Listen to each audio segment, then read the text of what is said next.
All right. Hi, everyone. Welcome to another episode of the Mindgasms podcast. I'm excited. I haven't been able to do a podcast in a couple weeks because I've had too much schoolwork. And we've got, of course, Chief Keefe and Shane Kennedy back again. We're going to do another Postmodern Theology episode on radical orthodoxy this time.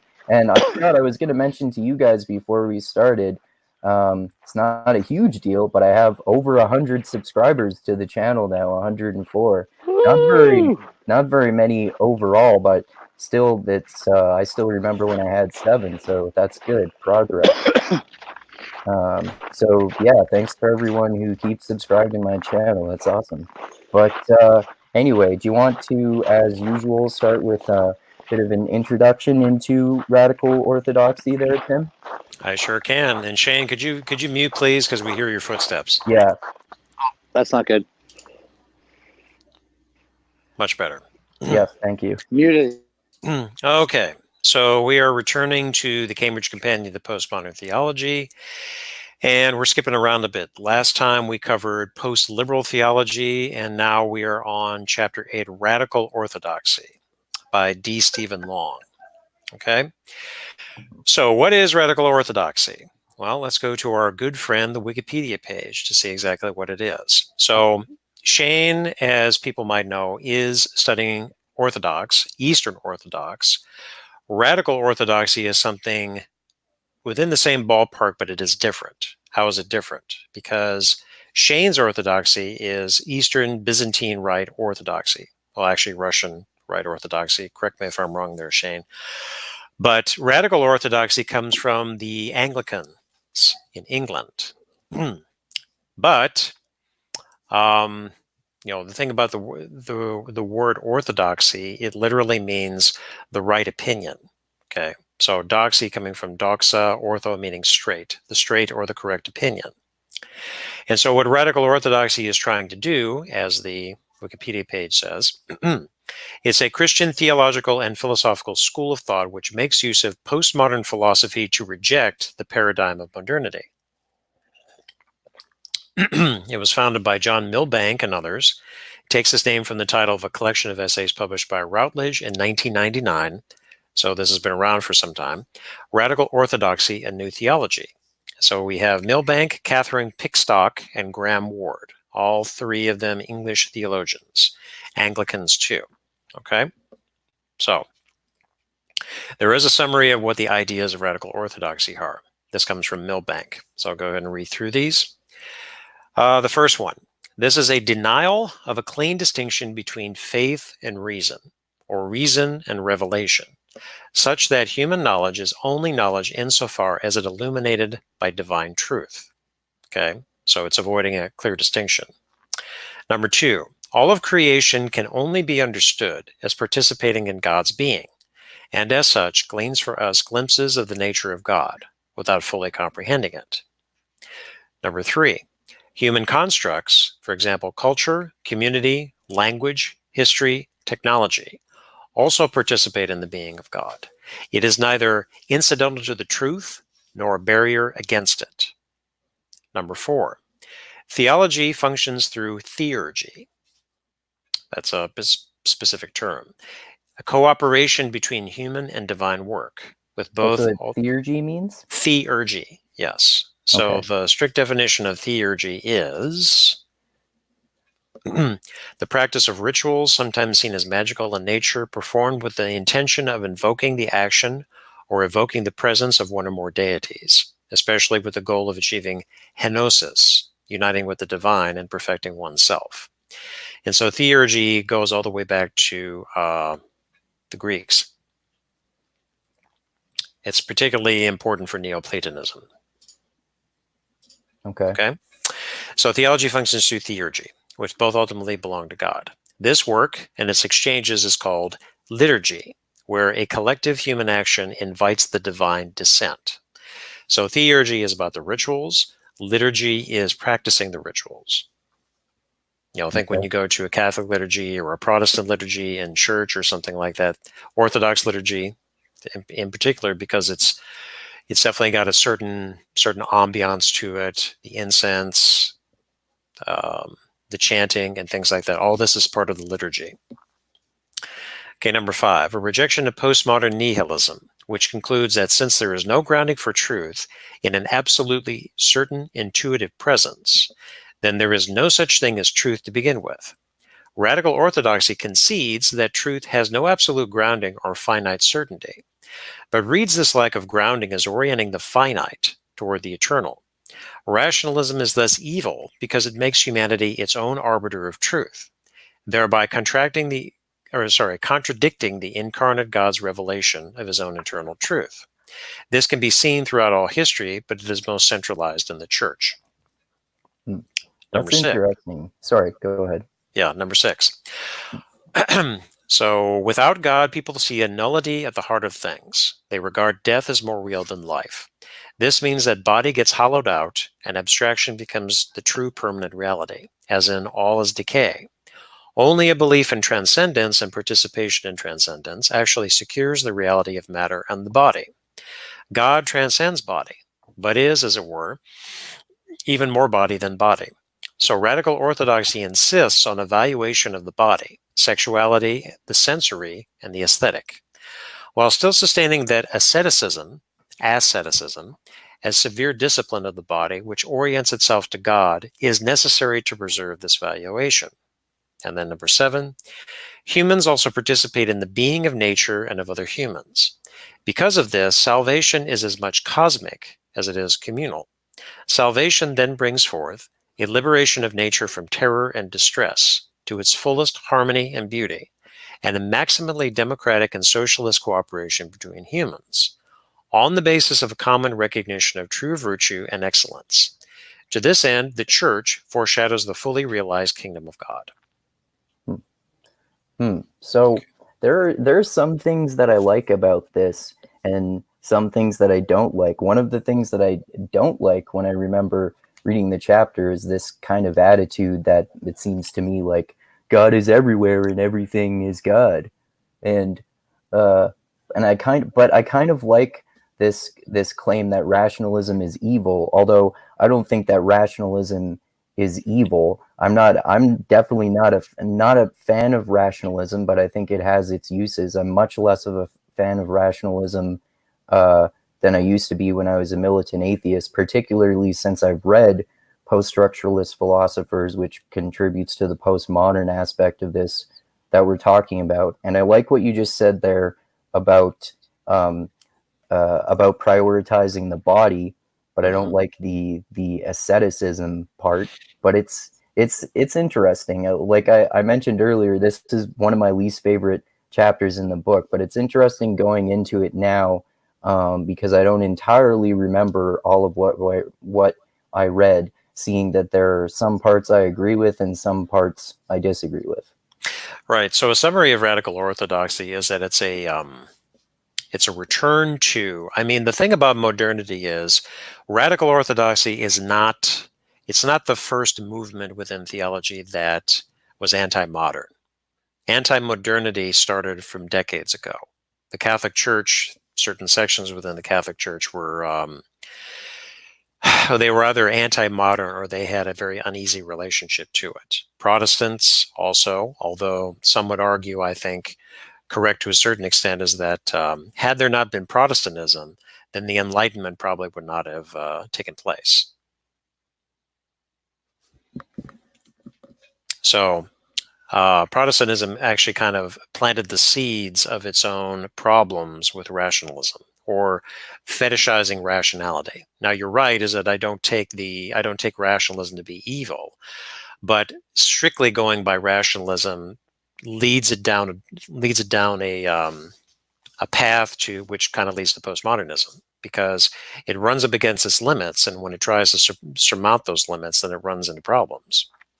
So radical orthodoxy is returning to sort of a pre-modern, although we all know is that we can't go back to a pre-modern time like it once was before the Protestant Reformation.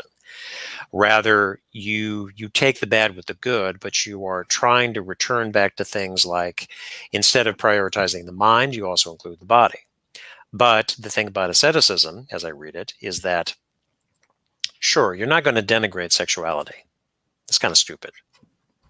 But that doesn't mean you go overboard with sexuality or possibly, alcohol or drugs or whatever it is. Maybe those can, in some respects, accentuate a certain kind of life, but what happens when you go to excess. And so that's where the asceticism comes in, where you're using them very sparingly, strategically, purposefully, and so on.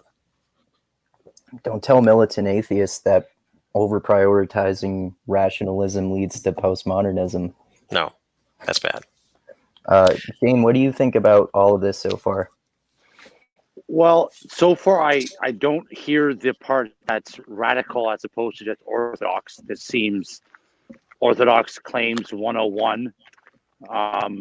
So I and even when they were going through it, I think the only part that sounds radical is it's like, we're going to do what the Orthodox have always done, but we're going to call it radical because I don't know if you don't know those sources. I don't, but this is just plain orthodoxy. Like even the part, like with the rationalism comment, it's like, I don't know if you guys are just drawing the distinction between rationality and rationalism, because like rationalism as an ideology would put would by definition, I think, put rationality in a role where it can't help but lead to excess, in the sense that it's your primary method for interpreting the world. Yeah, that's why I use the term fetishization. Rationalism is fetishizing the rational over anything else.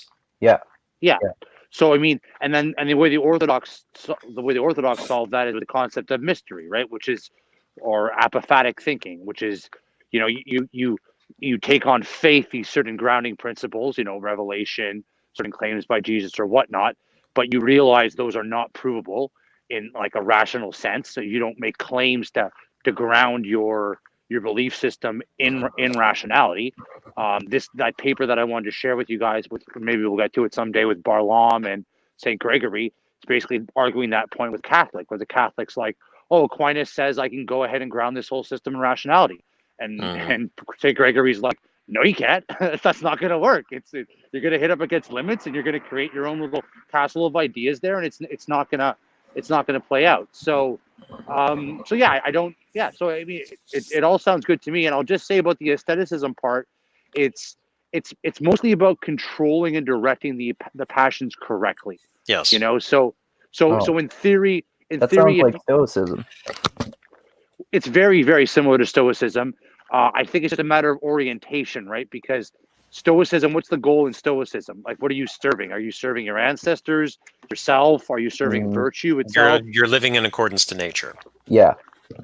So So the only difference is asceticism will be directed towards God, which kind of transcends just nature, right? Right. But that would be the main difference there. So I mean, in theory, you could be, if you had different moral values, then your aestheticism could involve a lot of behaviors that wouldn't be Christian, but you could still be aesthetically living if you're controlling and directing them instead of them controlling and directing you. That's the main point. Is not to be a slave to your biology, let's say, and to actually be. Pardon me.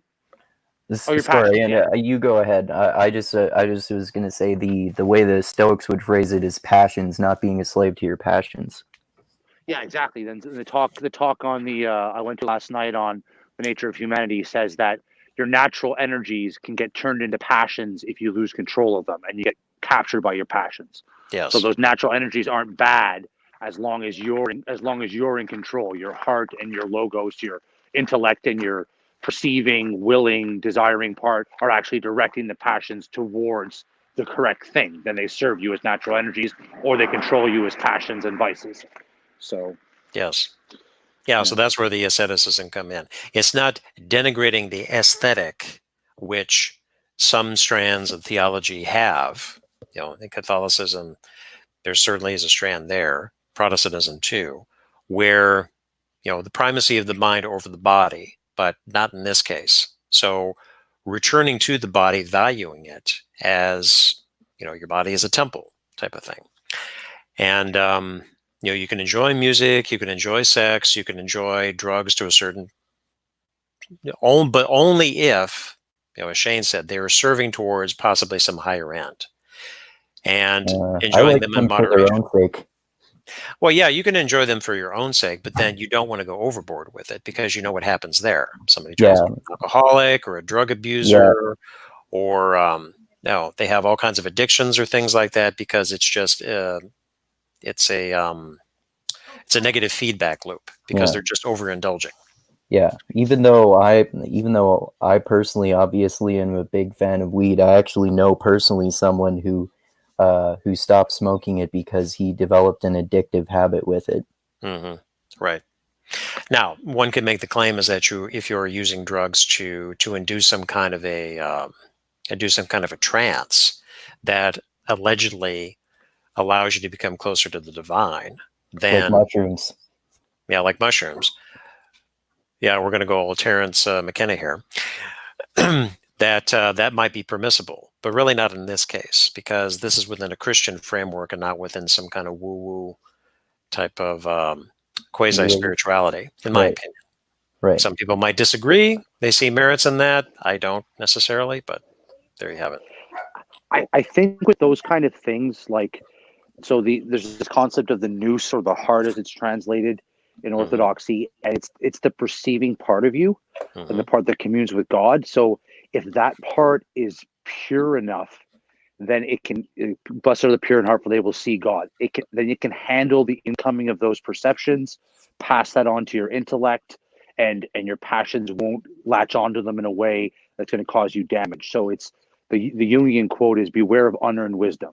So when you go, if you're not ready to encounter those things, and a lot of and I turn Terence McKenna talk, and that's why they prep you and they contextualize and all those various things, because it's not necessarily bad, but you might not necessarily be ready for that level of revelation to jump into it too quickly. Right. And yeah, like the thing about even though I'm a hip. Oh, sorry. I was saying, even though I'm a hippie, I can't even make it through that many Terence McKenna talks. He gets too woo-woo, as you said to me.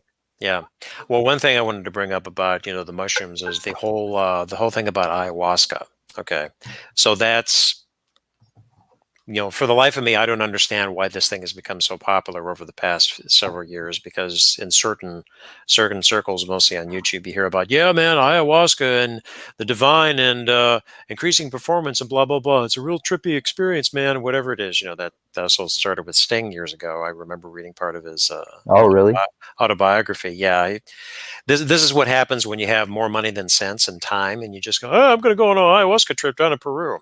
Okay. I heard about it from Joe Rogan. Yeah, but also running with Shane's point is that, sure, you can use this perhaps to induce some kind of a spiritual experience. However, just like with any other kind of drug or hallucinogen that you would use for that, if you're not ready for it, if you're not right in the head and right in the heart when you use it, it could really cause some problems, because it is something that you would reserve for somebody who's more mature in this respect, and they're not going to overuse it either. It is just something that you would use sparingly once every so often, but you can certainly use it. I mean, something that's definitely safer to use is if you were to attend a liturgy, empty yourself. This is all the kenosis thing, emptying yourself within the liturgy and just becoming one with what's going on there. Or you could use the get high on life type of thing, taking a walk in the woods, breathing in the, forest bathing as they call it, or something like that is much safer than ayahuasca. Anybody can do that. You don't necessarily have to be pure of heart, although it certainly helps if you were, because you can take it in a lot better. But for these certain kind of things, they are very structured, restricted. Certain kinds of people should participate in these ceremonies and so on. It's when you get these dumb shits involved, and then they make it sound like it's some kind of a performance drug, is when you really are traipsing down the road to bad things.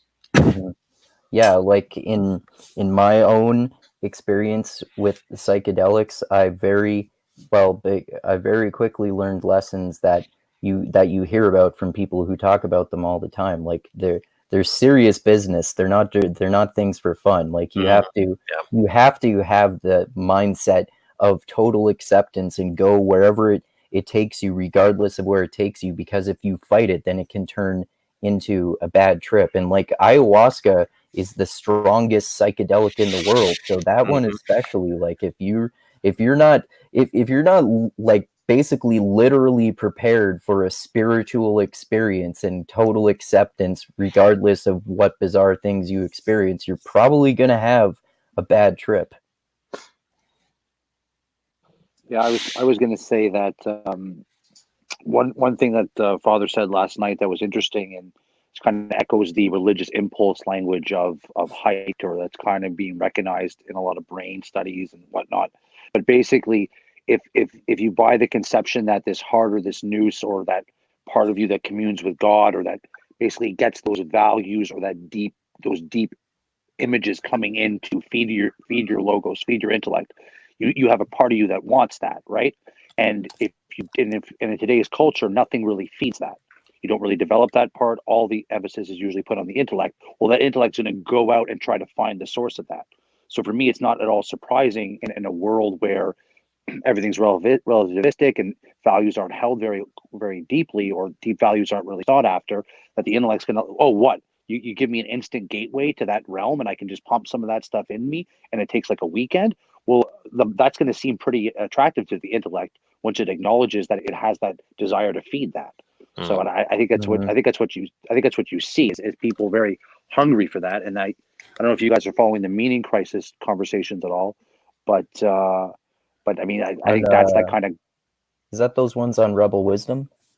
Rebel Wisdom is involved in it. There's Vervaeke's involved in it. There's a lot of people, connecting with the opioid crisis, with the men checking out phenomenon, with the people buying into the new religion of the woke religion, et cetera, et cetera. That's all kind of symptomatic of that God-shaped hole in the heart, right? And when I use God that way, I just mean that desire to commune with something bigger than yourself, So. I think that's why you see the rise of the popularity of meditation too. Yeah, I mean that's a funny thing too, because meditation. I practiced meditation years ago at the time that I was going to Korea. I never stuck with it because I just don't have the patience to do it. Not to say that it doesn't, but meditation is also, I think, somewhat in the same ballpark as ayahuasca. It's not that you're just sitting there, you're breathing to calm yourself. That's the popular thing about meditation. Meditation is very specific in its purpose of what you're doing. Now, in the Christian context, there is meditative prayer, contemplative prayer, kind of along the same lines as you would sit in a monastery, meditating on a koan, for example, Zen. All of the same piece. However, what are you trying to do in meditation? You're not really trying to calm yourself. You're trying to shut down, in effect, the rational mind to commune more with, we could say ultimate reality there. In some respects, it could be God, it could be nature, it could be something else, But it is not just, I have a stressful day and so I'm going to sit and meditate. That's why I laugh whenever I see all this thing about meditation, because, I remember reading about this years ago. It's not necessarily a new thing. People were talking about this in the 80s and 90s too. Yeah. Okay, so one final point before we get to the essay. Back to Shane's thing about, why would they call it radical? Well, remember, this is within the Anglican tradition. This is not within Eastern Orthodoxy. So that's why it's radical, quote, radical. Radical for Protestants, but not for Eastern Orthodox. Before you jump into the essay, I want to make a quick comment that's kind of related. So Jonathan Pajot, the icon carver, he's very into the symbolic interpretation of things. He was asked about his thoughts on postmodernism, and he's like, basically came to the same conclusion that I've kind of come to, which is it's very good for its rejection of the totalizing effect of rationality of modernism that we kind of talked about earlier. That's a very positive structure. And then he said, I think it would make Jacques Derrida roll over in his grave, but if you took his theories and just added hierarchy, you'd have something that was pretty good. So, so I just thought you guys might find that funny. So, anyways. Yes. Yeah, I think that's ironic because I don't think Derrida was a huge fan of hierarchies. Oh no, he was not. No, he was not. Except for the one that got him laid all the time. He liked that one. Yes. What's that one? Is that Well, academia? we'll save that for deconstructive theology. Okay. Yeah, okay. Yeah. All right, so let's get to the essay. This is in the Cambridge Companion, so this is page 126, Radical Orthodoxy by Stephen Long. Okay. So first page, I will go ahead and read the second paragraph. He says, quote, modern theology looks for new categories within which to present a theological essence, usually understood in terms of a, quote, mystery that transcends the, quote, new categories used for its expression. Like modernity itself, modern theology is, quote, progressive, moving from the old toward the new, which never quite arrives. Thus, modern theology is caught within a dialectic of presence and absence. It moves from what it lacks, the promised but absent new, toward what it hopes for, the presence of the new. In this movement, the past is continually dissolved into an absent future, which promises to render the past and all its sacrifices meaningful. Progress becomes our fate, and ethics is tied to a sacrificial economy. We are taught to sacrifice particular interests and commitments for the sake of the future arrival of the new. Postmodernity places this modern progress in question. Like postmodernity, radical orthodoxy seeks to escape the constraints of modern progress. Okay. Yeah. So continuing on the next page, 127. If the term postmodernity is to be used in terms other than already laid down by the modern, then it must use the term post with circumspection. Postmodernity is not what comes after the new. It is the dissolution of the category of the new. I like that. It seeks to turn us out of a progressive orientation toward the new that gives the illusion of movement when it in fact stands still, identically repeating the movement from absence to a deferred presence interminably. For this is the, quote, end of modernity. Like postmodernity, radical orthodoxy is not the next stage of development in a progressive movement. It does not seek to preserve the end of modernity. Thus, it will be misunderstood if it is viewed as a, quote, novel theology. Instead, it remembers the roots that nurture a Christian ontology, practical philosophy, and aesthetics in order to move us outside modernity's interminable end. This remembering of our theological roots turns the modern back upon itself to expose what it has forgotten, what it could never fully abandon, and yet what it cannot account for, the theological. Boom. That's great. It's so good. So good. Okay. So let's go to the next section. This is Modern Transcendentalism, Forgetting Theology, and Postmodern Recovery. So Long continues. The modern tries unsuccessfully to sever itself from its theological roots through transcendentalism, which is not the same as transcendence. In fact, transcendentalism loses the significance of transcendence. It constructs an immanent world where all knowledge is deemed possible based on what the human subject, qua human subject, already possesses. The philosopher Immanuel Kant defined transcendentalism. He wrote, quote, I call transcendental all knowledge which is occupied not so much with objects as with our mode of knowing objects, insofar as this knowledge is supposed to be possible a priori. Okay, so in other words, what Kant was interested in was not the objects themselves, but how do we come to know the objects themselves? The conditions and the possibility of knowing. I was just talking about this in my philosophy class yesterday. I don't think you really can know those a priori concepts. Well, and that's why, we're covering Rorty, where remember he's referring to Platonism and then Kantianism. So Kantianism is the shorthand for trying to find a transcendental grounding of the possibility of knowledge. Okay. So Long continues, modernity is the construction of a space and time where the conditions for the possibility of knowing, the transcendental, are given not in things, but in our ability to transcend such objects by way of a critical, reflective standpoint that assumes a, quote, secure subjective presence. Through this transcendental standpoint, objects of knowledge are given meaning. Ontology, ethics, and aesthetics are structured by the secure presence of the transcendental standpoint and not the sensuality of objects themselves. So in other words, a preoccupation, again, with the transcendental, providing the possibility of knowing space and time are categories within the Kantian framework that provide the possibility of objects, because objects exist within space and time, but space and time themselves are not things, they are not objects. So then Kant said they were categories in which objects emerge. Okay. So what's the attitude for what to do about that in radical orthodoxy then?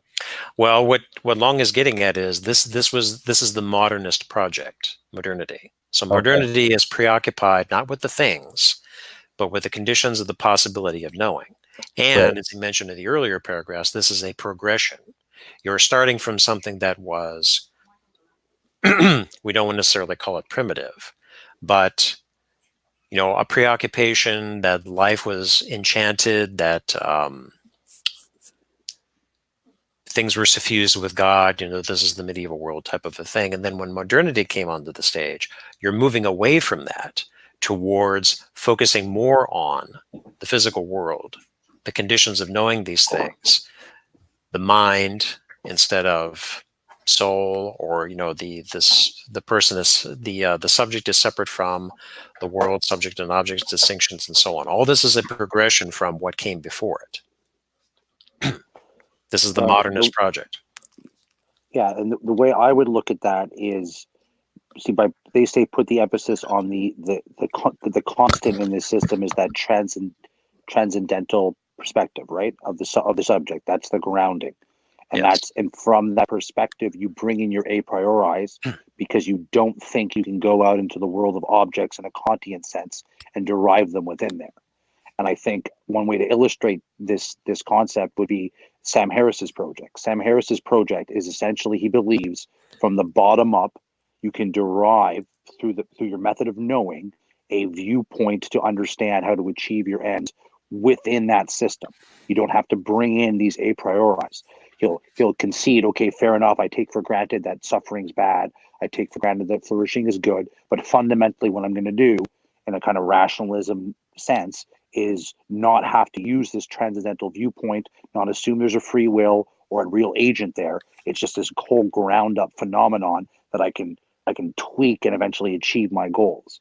So I don't know if you guys would agree with this analogy I'm making, but I do think it's explicitly what they're trying to reject is the kind of Samharian project or the Kantian project. It sounds they're very similar, and instead ground it in just an a priori acceptance that we're going with this transcendental point of view.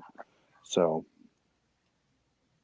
that sounds a little bit similar to coherentism that we've been learning about in philosophy class. The idea that there are no basic a priori concepts that can be taken as given and don't have to be justified. There are only empirical ones that you don't know are absolutely true.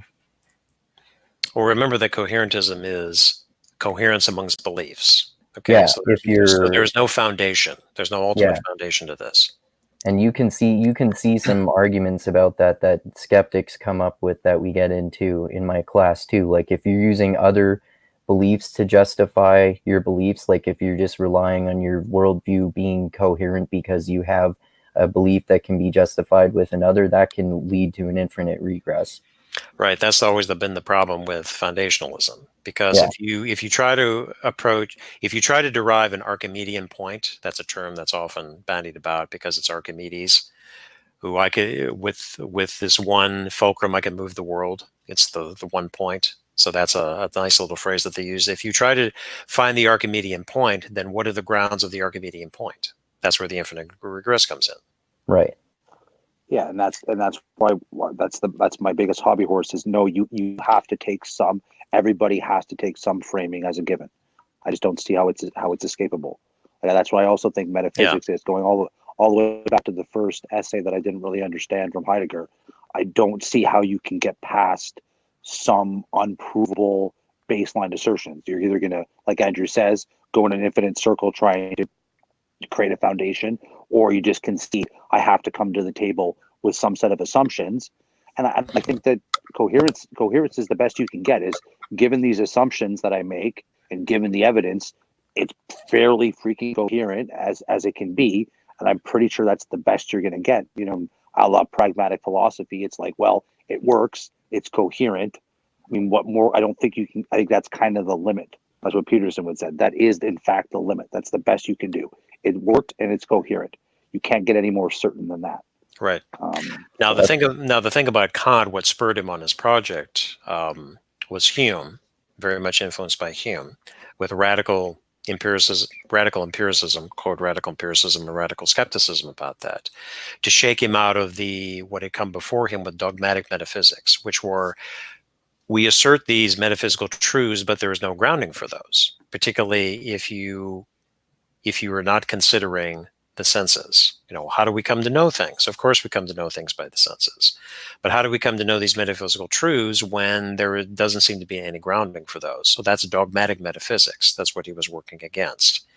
And the title of his one work is The Prolegomena to Any Future Metaphysics That Could Qualify as a Science. So how is metaphysics as a science possible?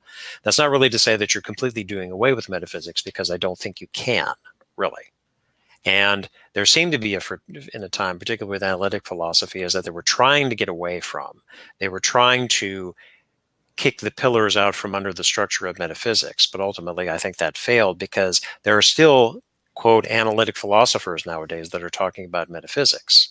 All kinds of books have come out in the past couple decades about certain kinds of metaphysics, analytic metaphysics, metaphysics about that, new essays in metaphysics, and so on. So yes, I don't think you're ever going to completely do away with metaphysics. It might not be otherworldly metaphysics. It might be something more, to use a Deleuzian term, immanent, but you just cannot escape from that. And then over the years, I've come to conclude that intuitively coherentism kind of makes more sense, because think about when you were a child. You know, you accepted some beliefs and you didn't say, well, wait a minute, I need to know what the empirical grounds or the transcendental grounds of these things. You didn't ask that when you were 3 years old.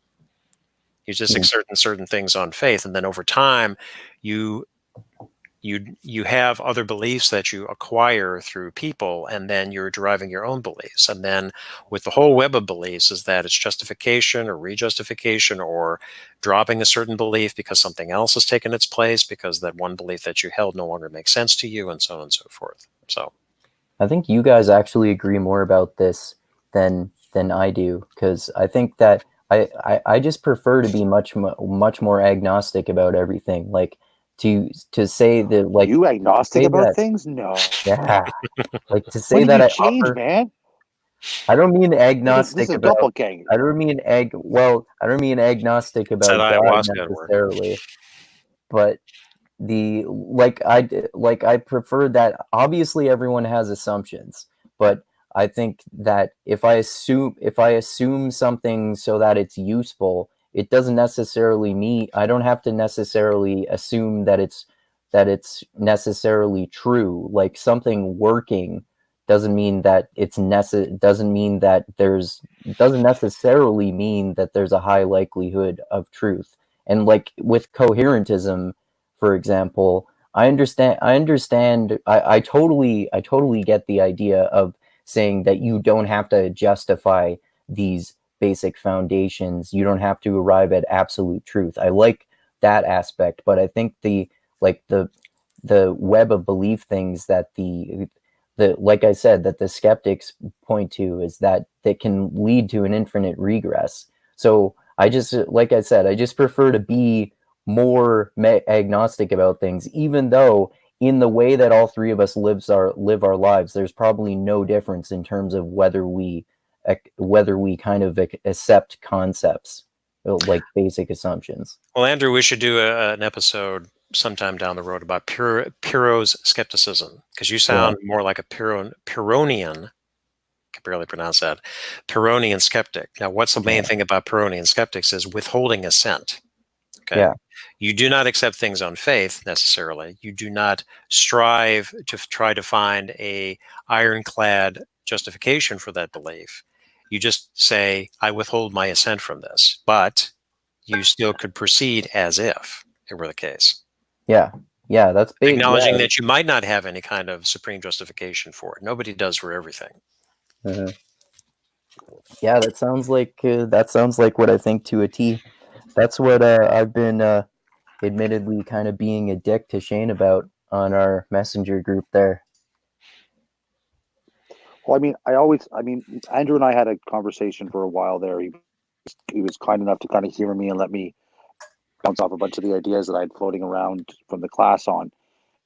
And one thing that I said about humanism versus Christianity is, you know, it's all fine and good to be agnostic about the role of communal. You know, you could act out an individual ethic and suffer no repercussions until your community is being attacked by another community.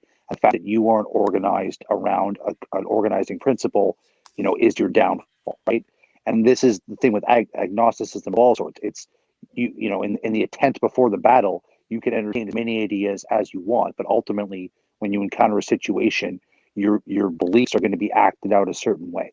So your as if becomes your real because you act that way. You don't, you know, Yeah, you but could say, oh, I could prefer this. that's a pragmatic view of reality, though.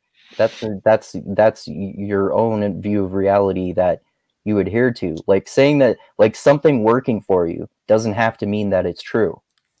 That's the point that where I think we disagree. Yeah. Well, there's two things though. Yes, just because it works doesn't mean it reveals an underlying reality. That's one point, and I completely agree with that. You know, there's a whole discussion there. I'm just making the point that regardless of what a person says they believe or don't believe, empirically you can just look at their actions and infer a belief set. So they could technically think agnostically about things their whole life, but by the time you die, you look back at how you acted, and there you have an implicit decision of what you chose to act out as if it was real. Therefore, it became as real as it can become in the sense that you chose to act that way, right? Something more real than saying, I believe I want food and eating it. You can't get more real than that. Either, you know, if you, I don't know if that makes sense, but what I'm trying to say is like, this is the existentialist point of view, which is your beliefs are your actions, not your statements about them. So, I would say only real to an agnostic sense because I'm a fallibilistic anti-realist. Yeah, Okay, exactly. Well, they're from a pluralistic, observable sense. Okay, enough of that. Okay, so let's put a pin in that. Let's press on. Okay, so again, this is what Long is getting at with modernity. So modernity progressive, modernity becoming more and more obsessed with the transcendent grounding for how is it that we come to know things. Okay, so then he continues the next paragraph. Once this transcendentalism becomes the basis for ontology, ethics, and aesthetics, God becomes irrelevant for the practical matters of everyday existence. God in quotes, by the way, God provides little beyond safeguarding an already secure presence. God is at most a supporting framework that props up transcendentalism by way of providing a secure ground for a transcendental standpoint. This is called Ontotheology, and it defines the space within which God can be conceived within Western metaphysics. Ontotheology is the answer Martin Heidegger gave to the question, how did God get into philosophy? That's interesting. I watched a video about Heidegger on ontotheology, and I think I understood that concept incorrectly. Okay. So what do you think ontotheology means after I've seen that lecture before, that woman. So what do you think it means to you? Like as of now or in that lecture? Either one. Well, you've heard what Long has to say, and then you've had the lecture. So now what's your understanding of it? I think I could use a little more clarification of what Long thinks, because in that video it seemed to me like ontotheology just meant trying to prove that God exists a priori, or perhaps something similar to the first cause argument or something like that. That's not too far off the mark. Now Oh, remember, okay. now remember about Heidegger. What's Heidegger's main thing? Being. Yeah. Okay, but what is being? Is being a thing? No. Remember the onto-ontological difference. Okay, when you're speaking about the ontic, you're speaking about an individual being, such as a chair, a table, an apple, so on. The ontological is about being, capital B, which really is not a thing. It's more closer to a category, okay? Because how can something rather than nothing exist? Okay, but how do these ontic things emerge, and where do they emerge? When you're talking about an individual thing, saying that it exists, when you say exists, is it referring just to the individual object to a certain extent, but you're also asserting that there is something, existence or being or whatever term you want to use. So that's where being comes into play. Now, ontotheology is, what is the ground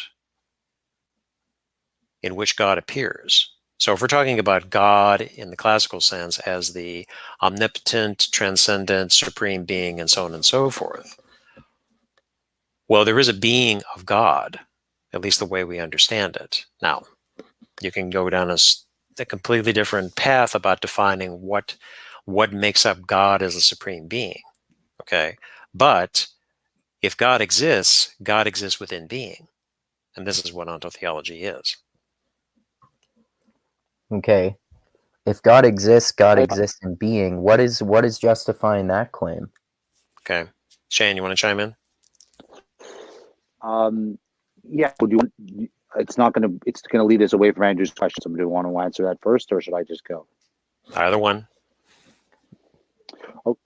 Okay. Well, then try to remember that question, Andrew. So I'm trying to clarify here. Are they just saying that God's role in, as far as the transcendental idea, is just holding up that framework and it's limited to that? Is that what they're saying Radical Orthodoxy believes, or is that just what ontotheology is? That's what Yeah. ontotheology is. So the onto is the framework in which God appears, is one way to understand it. Because regardless if God is transcendent or God is immanent, it appears within some kind of a framework, an ontological framework. Because if you're talking about a supreme being, one way you could describe God, it is a being. Okay. Mm-hmm. Make sense? Okay, so ontotheology is just defining the ontological reality of God. Yes. Okay. Primarily, or at least in part. Okay, that's good enough then for me. Okay. You can ask your question again, Andrew, if you like. Or we can move on. It's up to you. Yeah. Okay. No, that clarified up what I was confused about too. Okay. But I was going to ask, if that statement, I think I'm paraphrasing here, but something like, if God exists in being. Like, I asked how that claim is justified. Well, I mean, stop and think about it.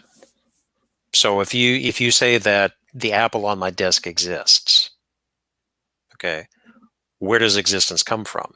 Now, Kant would say existence is not a predicate, as in the apple is red. So red is the predicate of apple, which is the subject. But to say the apple exists, existence is implicitly there. It's not predicated of the apple. That sounds like an a priori claim. Yes, it does sound like an a priori claim. And I think that when you're talking in this respect, it's unavoidable. Okay. In this way, because how can you empirically prove existence?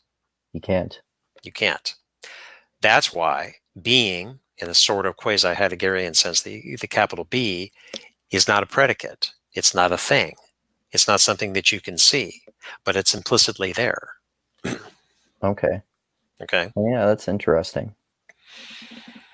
Or, take another example. When you talk about the universe, physicists talk about the universe, the whole of everything there is. Okay. But again, why is there something rather than nothing? How did the universe, just like Long had referenced this question from Heidegger, how did God get into philosophy? Okay. He continues in the same paragraph saying, the answer was ontotheologic. He splits out the syllables in the term. Ontotheologic.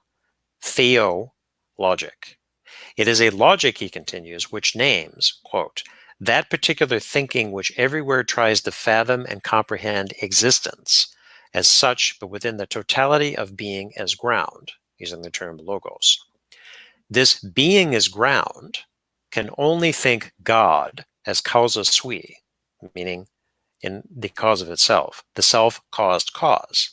The space to think God becomes determined by an efficient causality. Okay. I understand applying this way of looking at being to God if you decide to do that. I just don't decide to do that. But I understand choosing to apply that to God. That is another interesting theological way of looking at the concept. Right. Now he continues in the next paragraph. Once God, again, quote God, is forced into this space, then it is easy either to establish a barricade that polices God as an ineffable sublimity, Kant, or once we recognize that being needs no ground, to forget God altogether, Nietzsche. When God becomes policed by transcendentalism, then theology is forced beyond philosophy, politics, ethics, and economics.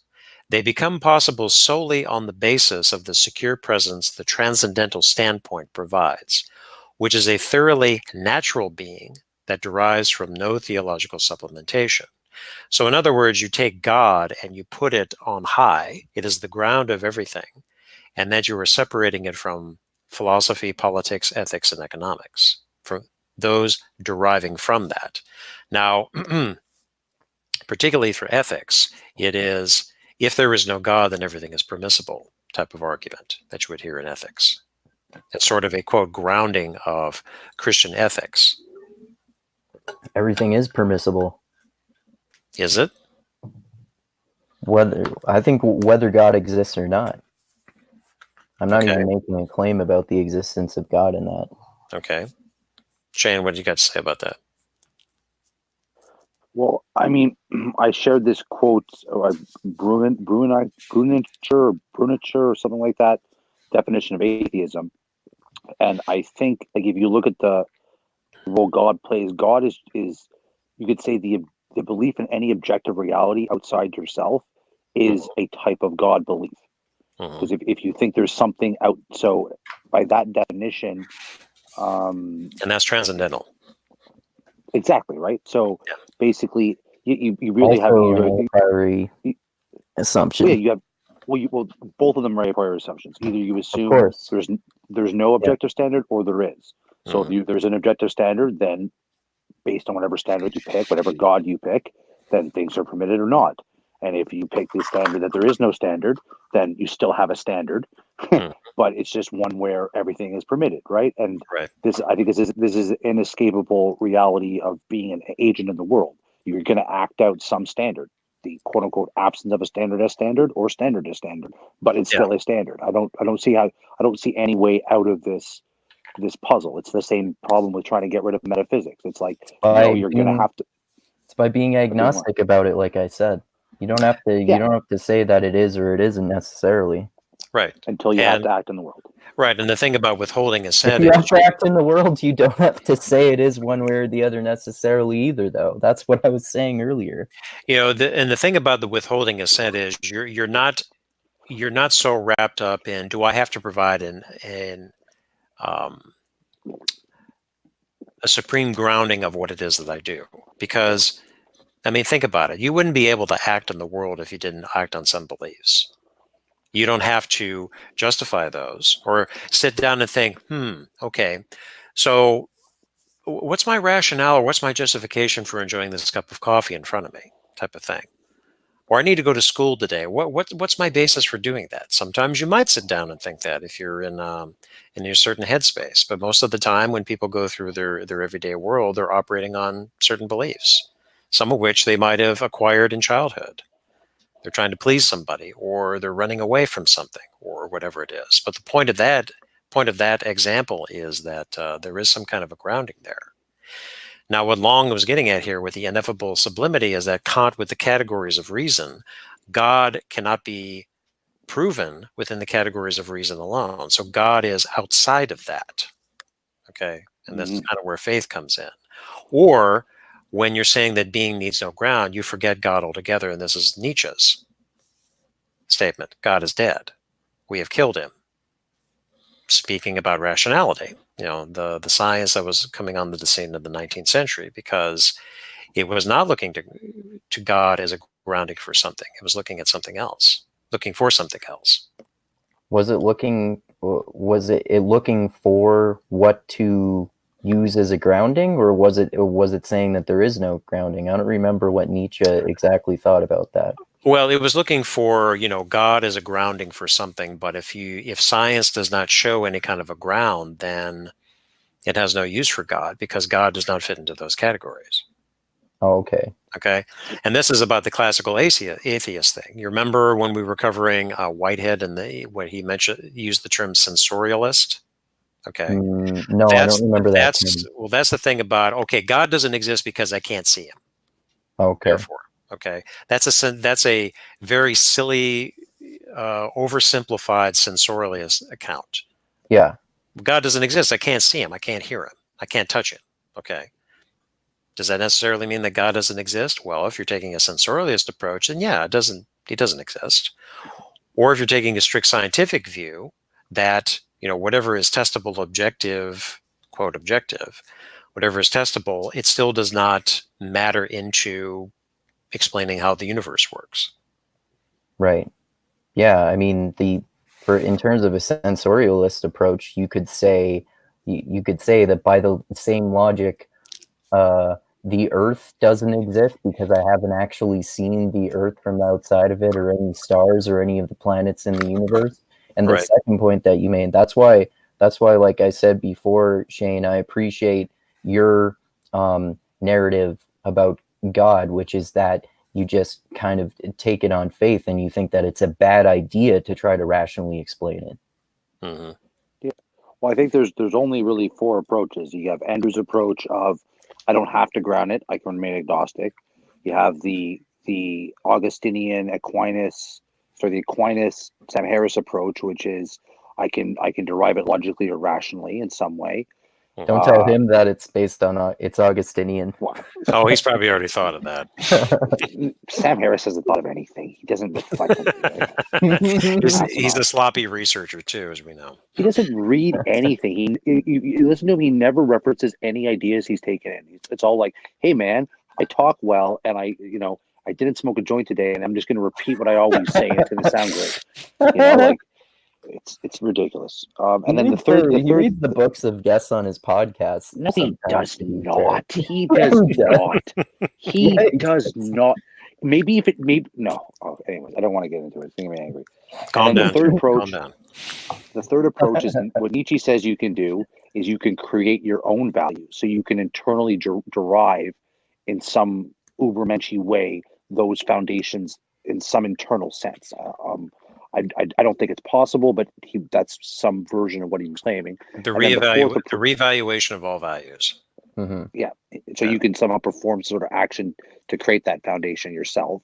Yes. And the fourth approach, which is the traditional approach of almost every single society, is in some way nature or God reveals itself to you, and then becomes your grounding, because God, that very thing, has experientially to your either your culture, your people, you yourself, your wise people, whoever has actually communicated of the reality that was set up to you, and then you take that revelation as your basis. Those are basically your four options. And yes. Now to the last one, the revelation could be through a sacred text, or it could be through poetry. It could be through myths or stories or something like that. Depends on whatever approach you want to take. Yeah. Where you run into problems is when you take a strictly scientific or scientistic view of the world, which is very much a product of modernity, rationality, and then you're starting to run into problems. You guys had touched on earlier in the episode about the meaning crisis. Okay. So sometimes I have to wonder if the meaning crisis is not really because of a scientific approach? Probably, it certainly is to a certain extent. But is it also because many of these younger people were never raised in a particular religious tradition? I was. So it's much easier for me to adopt an agnostic stance, and also because I'm philosophically trained, so it's easier for me to do something like this. However, I do acknowledge my roots. I was raised Catholic, I was baptized, I was confirmed, and all of that. Not to mention the fact is that I'm very much aware of the Christian heritage of Western civilization, because you see it all the time. For as interested that I am in classical music and in art, you see it all the time over many centuries. You can't escape it. Even though as you're moving into the 20th century, you're going into other or more abstract forms, that is a reaction to what came before it to a certain extent.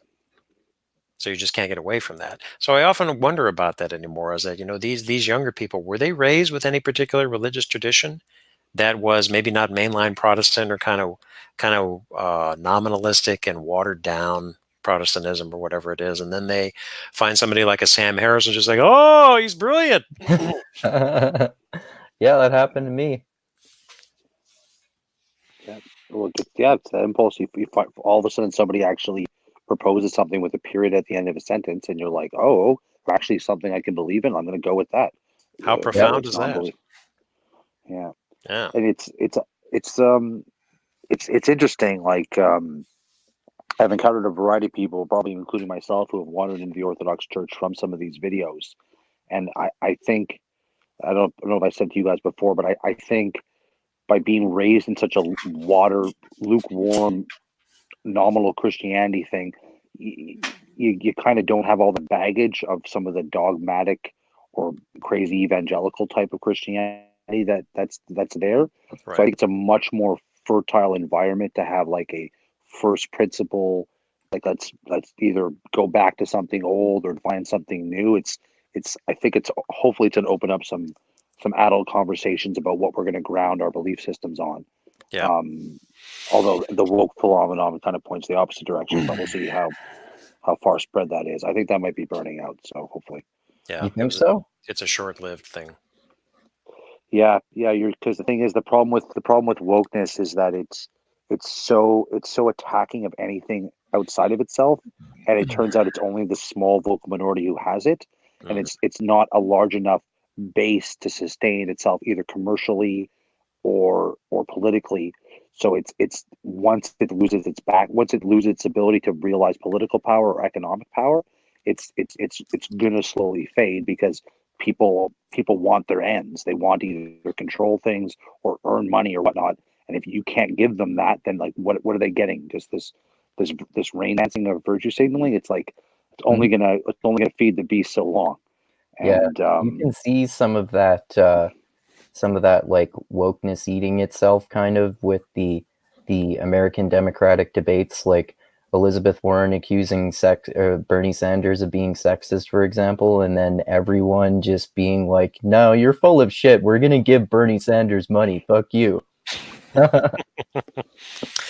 Yes, the three-ring circus that is mainstream politics. Yeah.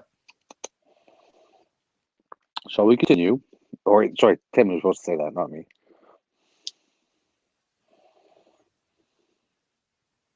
Tim? You there, Tim? The severing of philosophy, politics, your ethics. audio got cut off for about 5 or 10 seconds there, Tim. Okay, I'll start again. Modern Transcendentalism attempts the severing of philosophy, politics, ethics, and economics from its theological roots by grounding them in a metaphysics of presence, which becomes more certain to us than knowledge of God. What becomes certain is our own transcendental standpoint, and, quote, God is to be thought according to that a priori certainty. Modern Transcendentalism severs discourse from its theological roots, not merely by forgetting God, but by thinking God in such a way that God does not matter. But it never quite achieves its task. A postmodern philosophy and aesthetics recognizes the failure of the modern repression of these roots. It even expresses surprise that these roots continue to nurture life at the end of modernity. I think Shane might have a question due to his frown. this is radical orthodoxy. I don't see how what that says is consistent with those first 7 points. I don't get it. Because Okay. like in the 7 points, it was like they talked about liturgy and ritual and God being and things like that's Christianity. There's a logos. I'm an image bearer of God. I'm acting out the logos. The Spirit's inside me. We're going. We're a team. You know, we're the body of Christ. Let's do this. And but what I'm hearing here is you kind of just. It sounds like he's building up an idea where your only reality is your own transcendent point of view. Like, am I missing Well, something? he hasn't gotten to the meat of radical orthodoxy quite yet. He's setting Well, it then up. maybe I should just wait. Then I think that's what I should do. Yeah. So remember what I was reading from beforehand. That's the list that I got from Wikipedia. Nice summary. Mm-hmm. And that's a collection of John Milbank, Catherine Pickstock, Graham Ward. Long happens to be part of this too. I think he is. But those three are the main representatives of radical orthodoxy. So you'd have to go to their books and find all the other points fleshed out. So what he's doing here is just setting up about modernity, postmodernity, because this is postmodern theology. You know, we've covered this ground many different times. Is postmodernity is showing up the failures of what the modernist project has been trying to do, with the stress on rationality, progressing from a lower state to a higher state, and so on. But it's running up against these problems when it goes beyond these limits, and it starts to become this diffuse mess. But only, I would add, if you're trying to use the same modernist rationalist categories that have come before it. A line that I've taken from Zygmunt Bauman, because he was very much into using the term postmodern when it came out in the 90s, is the re-enchantment of the world. Yeah. I think that's a beautiful summary of it. It's a re-enchantment of the world, because modernity tried to disenchant the world. Yeah. But now we have a re-enchantment with this because of modernism, modernity, and the rationalist project running up against its limitations and breaking down. Yeah. Yeah. The re-enchantment or enchantment is also another aspect, like I've said before, Shane, about one aspect of your theology that I appreciate. Mm-hmm. As do I. Okay, so let's go to the next page, 129. This is the section Radical Orthodoxy, for and against postmodernity. All right, so he begins the first paragraph. Because modern transcendentalism rendered a world where God was irrelevant, radical orthodoxy finds a momentary ally in postmodern deconstruction. No secure presence based upon a critical, reflective standpoint remains stable. It can always be deconstructed. The ontotheology that was used to secure that presence is transcended. God can be thought outside the space it defined. But the alliance between postmodernity and radical orthodoxy can be at most momentary. For like modern philosophers, most postmodern thinkers cannot find their way back to the roots to remember them. The roots have for them no, quote, proper name. In fact, these roots are not. All that is present is the gap between meaning and being, which can be identified at most as difference, or as the chora, that blind spot behind God's back which escapes his gaze. That's what Korah is? Not quite. I knew you were going to ask that, so let us go. Okay, so we're getting ahead of ourselves. We didn't cover the deconstructive theology essay, but we'll hope to get to that soon. So the one term difference, that's a very Derridian term early in his career. So what is difference? It's that space between words and meaning, because there's not that strict one-to-one correspondence. So because there's some slippage there, difference in effect is the term that he uses to explain that slippage. But chora, that's actually a term from Plato. Trying to think what definition is. Give me a second here. Okay, so the chora. The chora was the territory of the ancient Greek polis outside the city proper. The term has been used in philosophy by Plato to designate a receptacle. This comes from Timaeus, a space a material substratum, or an interval. In Plato's account, chora is described as a formless interval, alike to a non-being, between in which the forms were received from the intelligible realm, where they were originally held, and were copied, shaping into the transitory forms of the sensible realm. It gives space and has maternal overtones, a womb or a matrix. Okay? Okay. So I'll just leave it at that. We should probably, at some point, go back to the Deconstructive Theology essay for more of that. But this is what the point is about this. So really the point is that radical orthodoxy and postmodernity, they were allies up to a point. But what's the problem with postmodernity? It can describe what happened after modernity, but it doesn't know where to go back before modernity. Right. Okay. Without going back to, I mean, it could, within looking in the historical record, of course, going back, well, what happened before the Protestant Reformation? Okay, so we have plenty of books to explain what it was like before then. But to go back there is to approach it from where we are now, after modernity, or again, using Zygmunt Bauman, is more situated in modernity, but it's liquid. Okay. Right. So you can understand the past, but you can never go back to the past. And that's where sorry.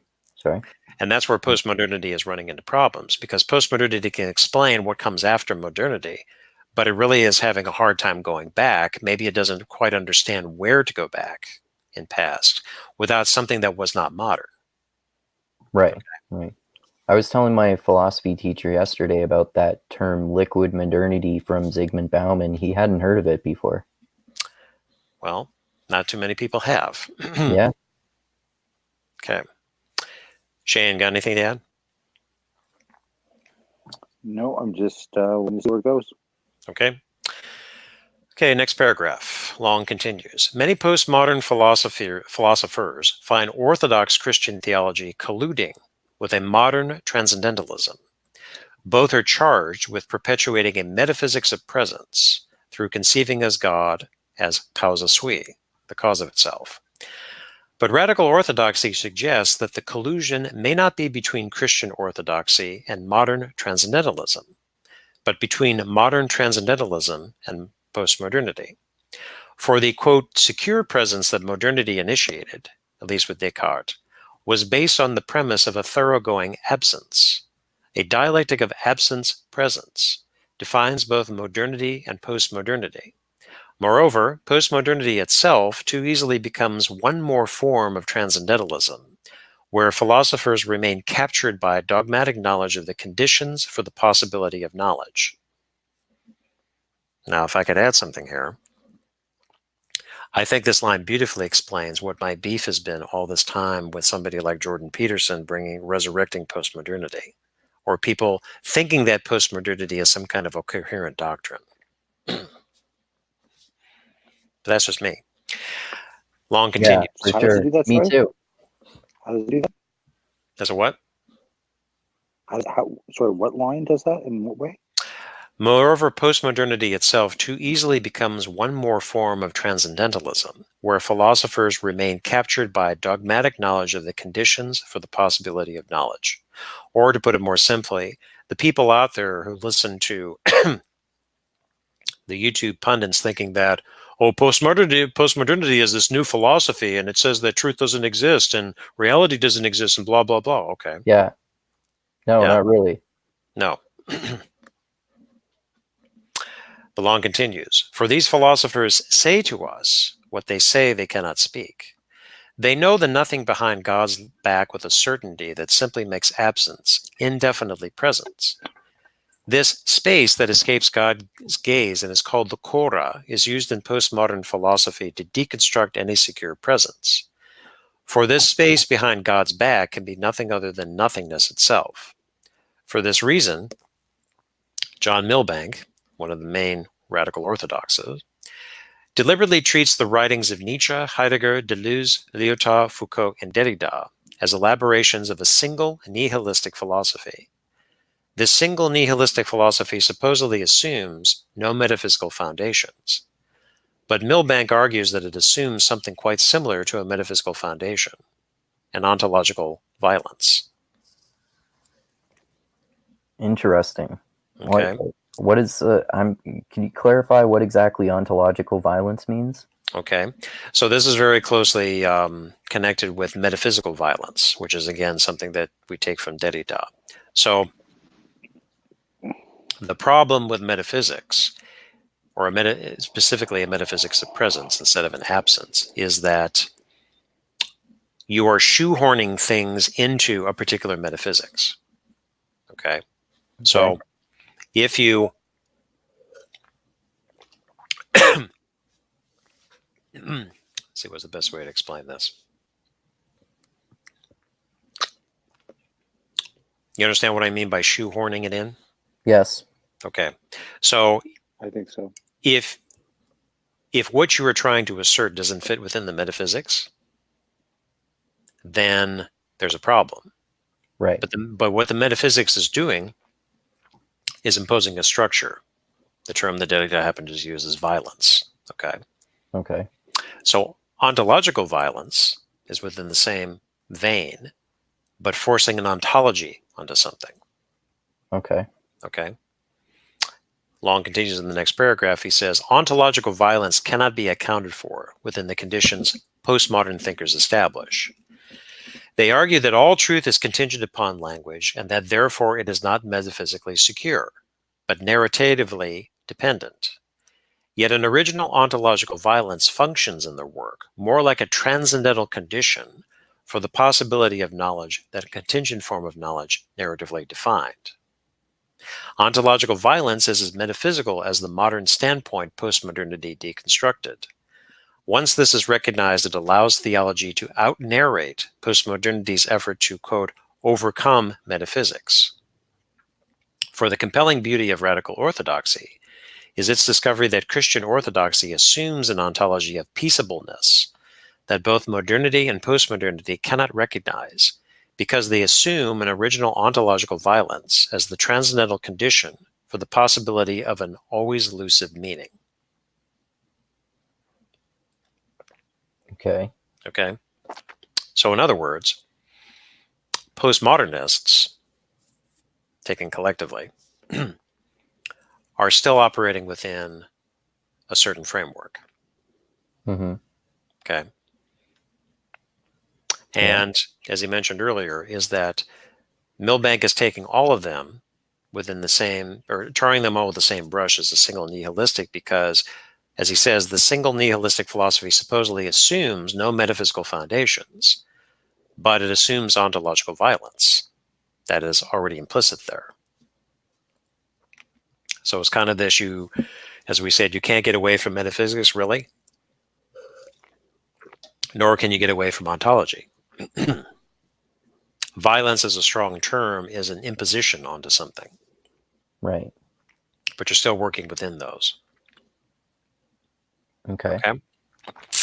All right. So now we get to the next section. What is radical orthodoxy? So I'll skip around a bit. Long says, lower in the paragraph, he's talking about the history of the debates between modern and postmodern philosophy. Radical orthodoxy is a theology that enters into the fray by remembering Orthodox Christian claims and showing how they bear on those debates. Okay. Theology did not merely give facts, meaning that were themselves known without theology. For once Transcendentalism is no longer given a privileged dogmatic status, then theological language must be viewed as constitutive of the real, as any form of modern philosophy, including sociology. After abandoning theology's position of humility before modern transcendentalism, radical orthodoxy remembers the Christological filling of space and time, such that metaphysics can be truly overcome and the space and time of the modern and postmodern is revealed for what it is: choreographed spontaneity. Theologians and philosophers are then freed to develop a Christian practical philosophy, an ontology that will be more mediating of other discourses, politics, economics, and ethics, than other forms of orthodox theology with which radical orthodoxy has some sympathy. While radical orthodoxy is more interested in mediating other discourses via theology, it claims to be less accommodating to the modern spirit than even those theologies that eschewed mediation altogether. Radical orthodoxy cannot develop theology solely by professing basic Christian dogma. It develops theological doctrine always at the same time that it discusses politics, economics, and ethics. It is radical not only in remembering the roots, but also in remembering the intrinsic and necessary condition between theology and politics. And this calls into question modern politics, culture, art, science, and philosophy. So those are all interconnected. Well, so as I read this is, so in centuries past, Christian world, and to a large extent, Christianity was engaged with politics, economics, aesthetics, and so on. Not quite as we would understand it now, being modernists and really postmodernists. So with radical orthodoxy, it is taking the Christological approach, returning to what it once was, but also engaging with modernity at the same time. So it is not something that is just shut up in a monastery somewhere, and a monk or nun doesn't have to deal with that at all. Rather, it is kind of more of an engagement with these other fields as part of a Christological approach. Okay. Okay. So would you kind of agree with that? Is that kind of the take on Eastern Orthodoxy, Shane? That's what I was just going to ask. I mean, it's to say that he's contrasting some form of Christology that wouldn't engage with that. He's also saying that this Christological orthodoxy is going to mediate those things. So what I would say is that was under a lot of Orthodox thought was underneath communist rule, repressive rule. They lost their empire. There's kind of this period where exactly how the Orthodox Christian practice interfaces with those systems of modernity was an open question because it hadn't done so, right? So currently, what's happening is how is Orthodox modern world like? So you do see a lot of, well, it's orthodoxy, so it's obvious we just do what we've always done. At the same time, they do slowly kind of engage these things. So what I would say is I think this is literally what my generation, at least in North America, is going to have to decide to do is how do we act out our Christianity in the face of those things, you know? So I'm personally very interested in attempting to live what I would call a liturgical life, like not just be a Christian. Being a Christian isn't reserved for liturgy on Saturday. You're a Christian all the time. And a deacon who will soon be a priest in my church is the same mindset.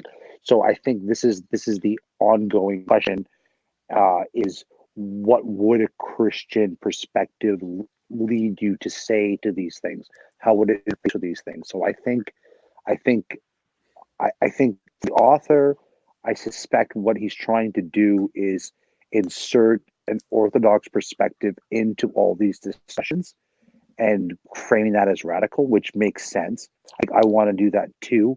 I don't necessarily know if that's needs to be considered radical. I don't, maybe he's doing that for attention. Maybe it is radical because Orthodox are that state. I'm not sure, but I think that's kind of an inevitable need to do that because I don't think you should separate the world into the areas where I'm not a Christian, where that doesn't, you know, I don't believe in dividing your belief system, regardless of whether it's Christianity or anything else. Like you're going to have to go and contend with those realms. Maybe that part there is where you could be called radical, particularly like by more like the Protestants that Tim alluded to earlier, who have they have weaker theologies, so they could say that you're radical or this narrative is radical. Yeah, remember what I said about Milbank, Pickstock, and Graham Ward, the three chief exponents. They're Anglicans. So to Eastern Orthodox, they would be like, yeah, so Right. we've been doing this for centuries. This is nothing new. Right. But for something in a sort of a mainline Protestant Anglican tradition, sure it's radical. We haven't seen this in a long, long time. Right. Yeah, I mean, an interesting thing we were talking about today at the Bible study was the idea of giving communion to anyone, right? And when you start doing that, it's like you would do it in the inclusivity, right? Well, you wouldn't want to be exclusive, and I think these kind of ideas kind of water down to Christianity can kind of be anything, tolerate anything. The belief system becomes so diffuse that there's nothing really solid there anymore. So I think maybe that's the radical part, is remuscling up the Christianity. No. We actually believe there's an ontological reality to our practices, to our liturgy. God is actually present in it. There is a transcendental reality. Facts. You can't just be a yeah. So I guess I'm kind of seeing that a little bit more. I think that's just coherent. I don't really see how you can escape the necessity to bring your belief system around with you everywhere. Like, I think we talked about this earlier. You don't have to assert with certainty anything, really. You're right. You don't have to assert with certainty. I just mean if you're not proactively making sure the things you engage with you consent to them, like if you're not checking to make sure that's happening, then you might end up becoming a pawn to some other system you haven't consented to be engaging with, right? Like if you just follow the rules of economics or politics without checking if that aligns with your belief system, then you might end up acting and causing repercussions, like supporting governments that bomb people, or corporations that hurt people, or buying products that that damage the environment, et cetera, et cetera, et cetera. If you're not actively seeing what you're engaging with and whether it actually is something you're comfortable with or is coherent with what you want, then I think you're kind of ceding whole realms of territory to other thoughts, whether it's neoliberalism or whether it's communism or commercialism or whatever the ism might be. It's going to end up colonizing that space. Well, that sounds like that may be the case, but I mean, it sounds like it kind of sounds like you're saying that people don't have as much agency as they actually do. Like you don't necessarily, like, most people probably don't have very strong beliefs, and they still, like, some of them do get fooled, but it doesn't mean that you're living your life in an inferior way in any way necessarily. And I mean, correct me if I'm wrong, but that almost sounds like that phrase, if you don't stand for something, you'll fall for anything, which people say, like, as critiques of kind of like political centrists, like I am all the time, which I think is kind of ridiculous, because it's this idea, and this second part might not be similar to what you're saying, but it sounds like this idea that you have to go into this one political camp, and if you just choose not to and try to not have strong political beliefs and just have multiple from different types of political ideologies, then it can just work as well, is my point. I kind of rambled on there for a while, but I was making like 2 or 3 different points. Well, I think I kind of wrap this up if we wanted to move on, but by way of agreeing with you, it's definitely the case that you can a la carte your belief system, but that's what I'm getting at. You at least a la carted it. If you kind of just start playing in the spaces where other belief systems are you're just acting out what's being handed to you without deciding whether you want to engage with it. That's where you could end up participating in something you don't want to participate in. So it's not that you stand for nothing. It's that the ideas might be governing you instead of you picking which ideas you assent to, let's say. That sounds like most people. Well, I think most people are like this. That's the danger of not knowing what beliefs you're acting out is. You might be acting out beliefs you really don't like, or that could end up blowing up in your face. Okay. That's why I see your point. I just don't think it's necessarily dangerous. That's why you have people who love Sam Harris.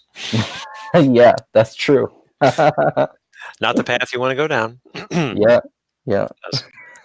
He thinks there are lots of dangerous ideas. So let's put a pin in that and press on. Okay, so page 131, the next section. Radical orthodoxy's turn, Christological filling of space and time. Okay, so Long continues. He says, radical orthodoxy finds in, quote, Jesus Christ, the proper name that makes possible a difference, which is not tied to the violent metaphysics of difference, the Derridian term. The space within which postmodernity operates is the same space within which the modern operated. That space can be characterized by the form Immanuel Kant gave to it in his third critique, the Critique of Judgment. Kant both gave us the transcendental conditions within which modern epistemology imprisoned knowledge, and he showed us the limitations of that imprisonment. In his first critique, Kant launched a second Copernican revolution by supposing that rather than our knowledge conforming to things, things conform to our knowledge. This meant that we could no longer know things as they are, but only things as they appear to us and are synthesized into concepts by us. But this left little space for theology as a rational pursuit. Theology was at best irrational. Knowledge of God was still possible, but it was a matter of pure faith, faith separate from and devoid of reason. I critiqued reason, suggested Kant, in order to make room for faith. But the room made for faith was a space where nothing reasonable could be said about God. Thus, while theology could still be practiced through faith alone, through revelations inaccessible to reason, or through private personal experiences, theology could not reasonably be employed in any decisive, political, philosophical, or ethical sense. The space for theology was a pure, supernatural space. That space was brought into play by making possible a modern aesthetics. For in his third critique, Kant defined the sublime based on the gap between the presentation of the infinite and the inability to represent that presence conceptually. The form that emerged from the contradiction between the always inadequate conceptual representation of the infinite and the infinite itself produced both the pleasure and pain of the beautiful. As Lyotard noted, the modern is characterized by a, quote, nostalgia for this non-representable presence. Modern aesthetics seeks to recover an original presence that can never be recovered. Postmodernity still operates within the same beautiful and tragic space, but without the possibility of nostalgia, for that which presents itself always does so in terms of a space that contained an original supplement. Therefore, no return to the original is possible. There is no origin. What presents itself only does so at the exact time that the presentation is deferred, erased, that is, as it embraces or is embraced by death.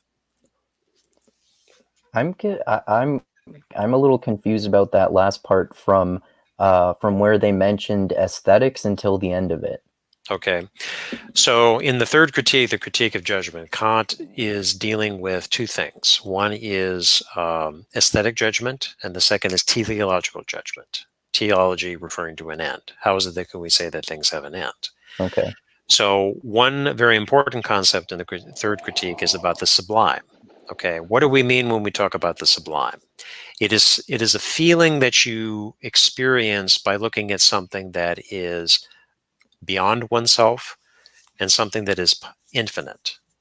You know, for example, if you've ever been looking, you're in the mountains and you're just looking as far as the eye can see, large mountains rising in the distance, and you're just arrested with a feeling of the vastness of things. Or more properly is if you're thinking about space. For example, you go out to certain spots in the US and Canada, the dark sky, as they call it, where you can look at the stars and you can see the Milky Way. And then you start to ponder your place in the universe, when you're seeing things that is beyond the light pollution that exists for much of the Western world. Then you're hit with the feeling of it's just infinite, going on, and then you kind of feel small, but at the same time you are in awe of what you see. That's what Kant would call the sublime. How is that different from transcendence? Well, when we're talking about transcendence, we have to be careful because transcendence is something that is going above and beyond Right. in the classic definition. The sublime is an aesthetic feeling. We're not talking about knowledge, or we're not talking about an ontological category here. It's a Okay. feeling. Okay. So I think all of us have felt something that is close to the sublime at least one time in our life. For sure. You could even feel something sublime in listening to a piece of music or watching a movie, some certain scenes. You're just struck with this thing. And it's because you're dealing with aesthetics, it's something that's really hard to describe adequately sometimes and to categorize it properly. But this is a feeling that Kant talks about in the Critique of Judgment. Okay. Okay. So then he's talking about space. All right. When the preceding page, when it is, Kant critiquing reason to make room for faith, but you can't say anything reasonable about God. In fact, he even says this in the first critique, where you're running into the paralogisms of pure reason when reason tries to provide some kind of a grounding for belief in God, the soul, or some traditional theological concepts. So then if you accept it on faith, there's nothing reasonable about those that can be said because they are outside of what that is. Right. And then quite often people talk about an experience of God being something sublime or very closely connected to there, because God is being infinite, something that is beyond here, that is infinite, stretching out. You feel insignificant towards it and so on. Okay. Does all this make sense? Makes sense to me. Does it make sense to you, Shane? I mean, it makes some amount of sense. He seems to be just contrasting modernist and postmodern approaches, and then kind of like hinting that he's going to say what his approach is, and I'm just kind of waiting for him to spit it out. So okay, well, let's get to the next paragraph then. So he says, in radical orthodoxy, the Christological filling of space means that Jesus is the, quote, theological sublime. The resurrected Jesus takes the place modern and postmodern aesthetics give to tragedy or death, whereas in modernity and postmodernity, the sublime is fundamentally tragic and therefore predicated upon an ontological violence. In radical orthodoxy, the sublime assumes an ontological priority of peaceableness. Okay, so let me stop there a minute. With modernity in the 19th century with the Romantics, okay, so Kant's aesthetic theories of the sublime also influenced the 19th century philosophers. And Romanticism was a reaction against what was happening with modernity. Modernity was really starting to gain speed at the time. So instead of trying to shoehorn everything into these scientific, positivistic, rationalistic categories, you're leaving a space for something, maybe the sublime, or you're starting to see things like, Goethe, for example, The Sorrows of Young Werther. What does Werther do? He kills himself. Okay. So that is something that is aesthetic and tragic, dealing with death. All right. So this is that type of sublime that is within modernity. And then there are some similar examples in postmodernity, what they give to tragedy or death. But in this case, with radical orthodoxy, Jesus is the theological sublime. Okay. So it assumes an ontological priority of peaceableness. Radical orthodoxy finds in Jesus the beginning and filling of space, such that the distinction between an infinite presence and a finite representation does not assume a gap that entails conflict. The Father need not die at our hands for the sons to survive. The Logos need not negate the source from which it is begotten for it to be heard. As Milbank puts it, Jesus is, quote, the most comprehensive possible context, not just the space within which all transactions between time and eternity transpire, but also the beginning of all this space, the culmination of this space, the growth of this space, and all the goings in and out within this space. In other words, Jesus is, quote, very God and very man. Jesus is the form within which creation and redemption occur, and there is, quote, nothing outside this space upon which creation can be formed. As Rowan Williams notes, this means that God's creative power is not power over. There is nothing over which God would need to exercise power. God does not create by containing a threatening chaos. God creates through pure gift of God's own self. Jesus names the gift that makes both creation and redemption possible. That's where it gets radical. That's a whole lot of massive a priori claims. It's a priori claims. They are a But priori maybe claims. It's also, there's also I think a conclusion I've been starting to draw is that by using Christ in so many contexts, it ends up sounding a lot less descriptive than it really is, because it seems like all of this is a claim that kind of all rests on a certain nature of Christ, but I don't think it's that different than any other ontology. It just I think it sets off alarm bells because they use the word Christ so much. But it's not that different than physics saying, well, we're assuming energy, matter, that they're real and they actually interact this way, because you can, the same within point of coherent relationship between energy, matter, and motion, you can coherently describe a reality you see with Christ playing that generative role and filling those spaces, and they can both map on to empirical things you see in reality in a coherent way. Yeah. Does that make sense when I say that? Do you know what I mean? True. That's why you accept that kind of view and I don't, because you're a Christian and I'm not.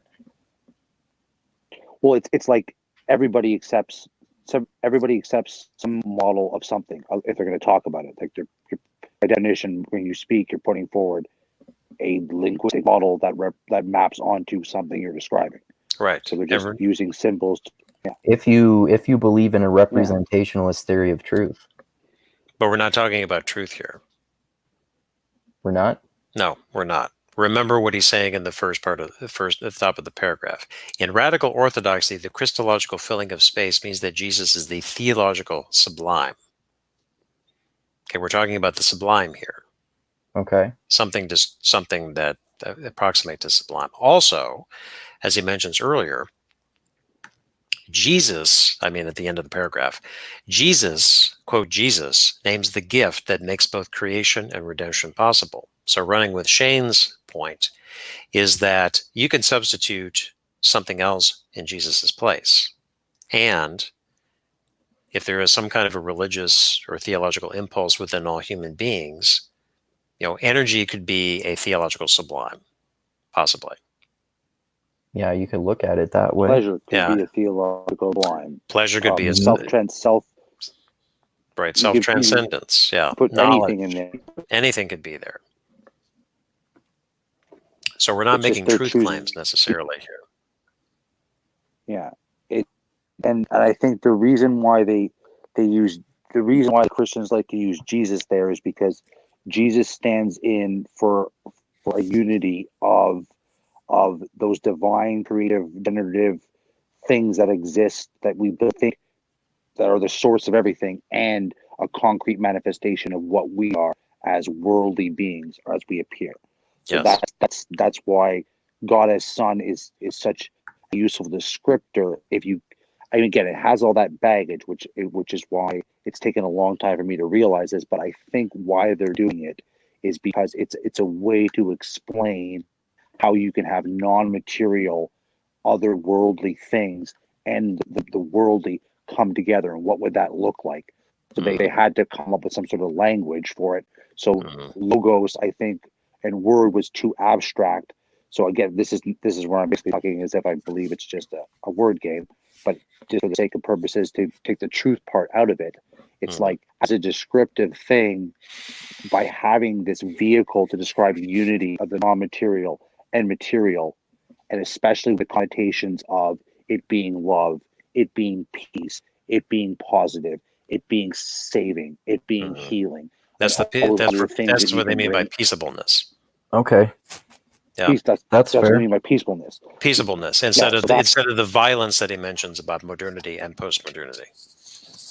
Okay. Yeah, that's fair. So in this way, it's pretty hippie because they're basically saying that like this creative thing that you have, it isn't such that it dominates you or controls you. It just offers a vehicle to achieve peace. Right. And that's something that I think modern Christians and some types of dogmatic Christians would be better served to remember. The Christian conception of God or Jesus doesn't force you to do anything. He offers something that you can choose to partake with. And if you choose to partake with it, he claims to be offering you peace in all these forms. And he basically says, come and see if it's there. If you see me in this thing, maybe you'll experience that. And I think that's a nice offer, because if you follow this radical orthodoxy thing through, you're not offering them certainty. You're not offering them an answer to every question. What you're offering is a potential way of looking at things or describing things or living things that could lead to peace, and it's a voluntary choice whether to participate in that. So, yeah, I like that. That's a good point. Like you said, in as contrasting to some forms of perhaps particularly modern Protestant Christianity, they seem perhaps more authoritarian in that way, at least according to a lot of the different congregations that my mom has been to and told me about, where they're all very authoritarian in comparison to that. Yeah. Now, as a point of reference, I wanted to bring back Alfred North Whitehead, because what Shane just described there reminded me of this. So I'm going to go back to the Wikipedia article, what Whitehead had to say about God. Whitehead's idea of God differs from traditional monotheistic notions. Perhaps his most famous and pointed criticism of the Christian conception of God is that, quote, the Church gave unto God the attributes which belonged exclusively to Caesar. Here, Whitehead is criticizing Christianity for defining God as primarily a divine king who imposes his will on the world, and whose most important attribute is power. As opposed to the most widely accepted forms of Christianity, Whitehead emphasized an idea of God that he called the brief Galilean version of humility. Okay, so he's criticizing as a divine king, a Caesarish type of approach, which you still find in contemporary Christianity, that kind of language being used.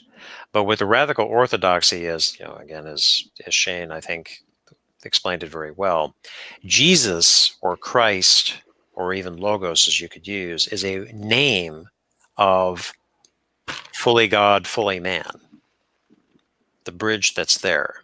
And there's no gap. It's what fills the gap. Okay. And we're talking about as a name, a concept, or a being, or whatever it is, not Jesus of Nazareth, the purported historical Jesus. That's not what we're talking about here at all. We're talking about that thing, whatever it is, that steps in the gap between the human and the divine, and that is not imposing its will upon humanity, but offering a choice. So come and see. So it's imminent? No, I wouldn't say it's imminent necessarily. Okay. It's, again, don't get bogged down with, first of all, Deleuze. Don't get bogged down with Deleuze, and certainly don't get bogged down with epistemology. These are not epistemological claims. These are theological claims. Okay. This is where I get confused sometimes, because I have trouble. The theological claims sound like epistemological claims to me almost always. Well, as do lots of contemporary folks. So this is where, again, there's sensorialist approaches or scientific approaches. You're just like, this sounds like a lot of woo-woo bullshit to me. Why should I take it seriously? Yeah. Or in the worst cases is, a main reason why people reject Christianity when they get in their 20s or whatever it is, because of bad experiences they had. Abuses within the Catholic Church. You were an altar boy when you were younger, and you were sexually abused by a priest. Okay.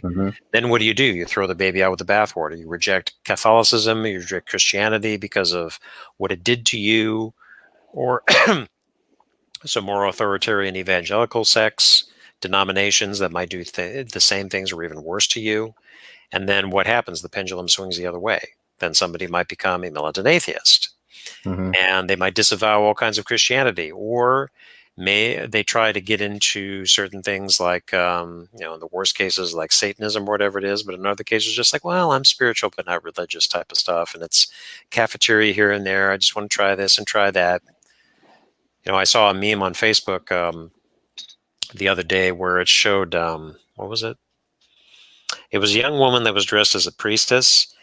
And what was the caption? It read something like, believes in fairies and wood nymphs, but then Christianity is a bunch of bullshit, or something like that. Yeah. Right. And yeah.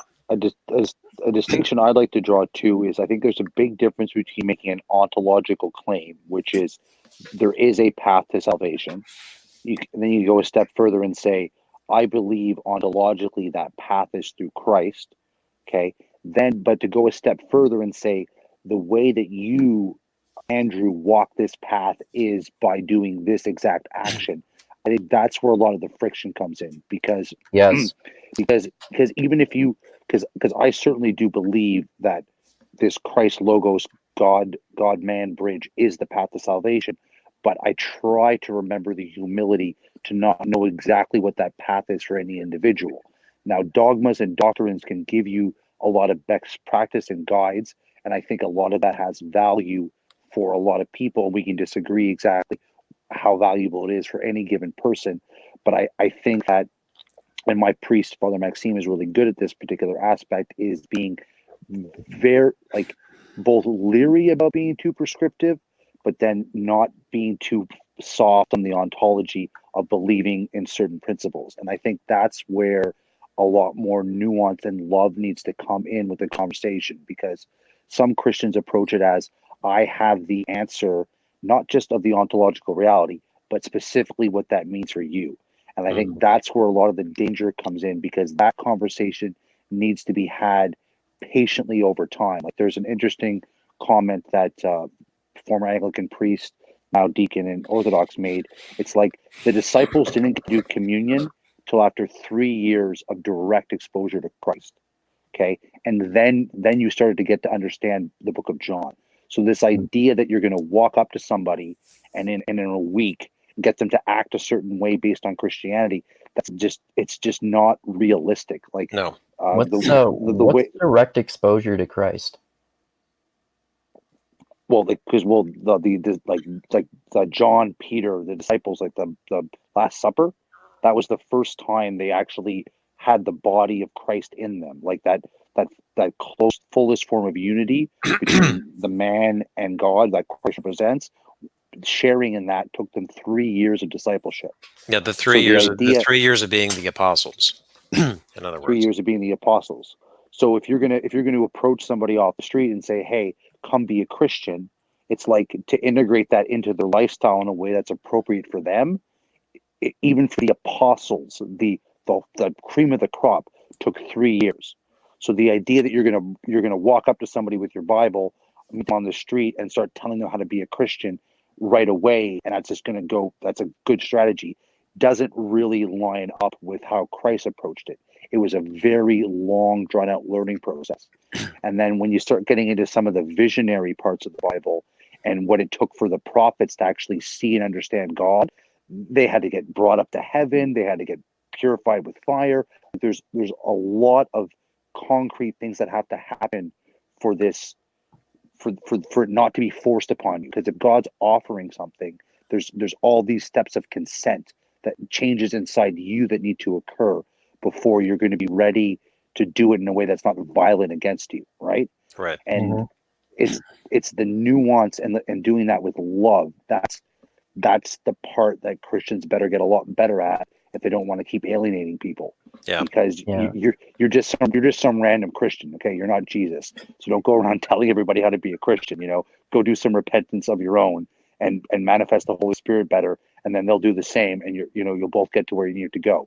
But don't start showing up and telling people how to be a Christian. That's very delicate work. Right. So remove the log from your eye before you address the splinter in others. Exactamente, yeah. I get, and I appreciate what you said there about not forcing it on others, and that there are many roads to salvation. I would just say that there are many different possible definitions of salvation, and I also disagree with the belief that there is a path to salvation. But that's again because you and I have different worldviews. But like I said, I appreciate that aspect of your religion too, because to go back to what I was saying before, the like a lot of modern versions of Christianity seemingly are much more forceful about that, and I know that a hell of a lot from firsthand experience and from people telling me about it. And it's not just Christianity; it's the ideologies of fascism, of Oh yeah, communism, of commercialism, of wokeism. Like a lot of these ideologies do. There is some truth to these power claim things that Whitehead's pointing out, that Derrida's pointing out with other systems. Like a lot of systems think they can take the shortcut of brute forcing it because they don't think they respect properly the free will and autonomy of the agents, of the human beings that have to buy into your system. It's like, well, that's not important. I want to go make my omelet, so I'm going to break my eggs. And that's it's very transgressive. It's anti-human is what it is. And yeah, so yeah. cool. Not that I have strong feelings about it, but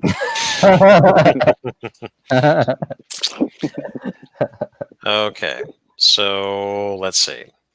All right, let's go to the next section, overcoming metaphysics, and I think we'll go ahead and stop there. Yeah. All right, so Long continues. He says, postmodernity recognizes the illness in modernity, but it cannot, quote, overcome it.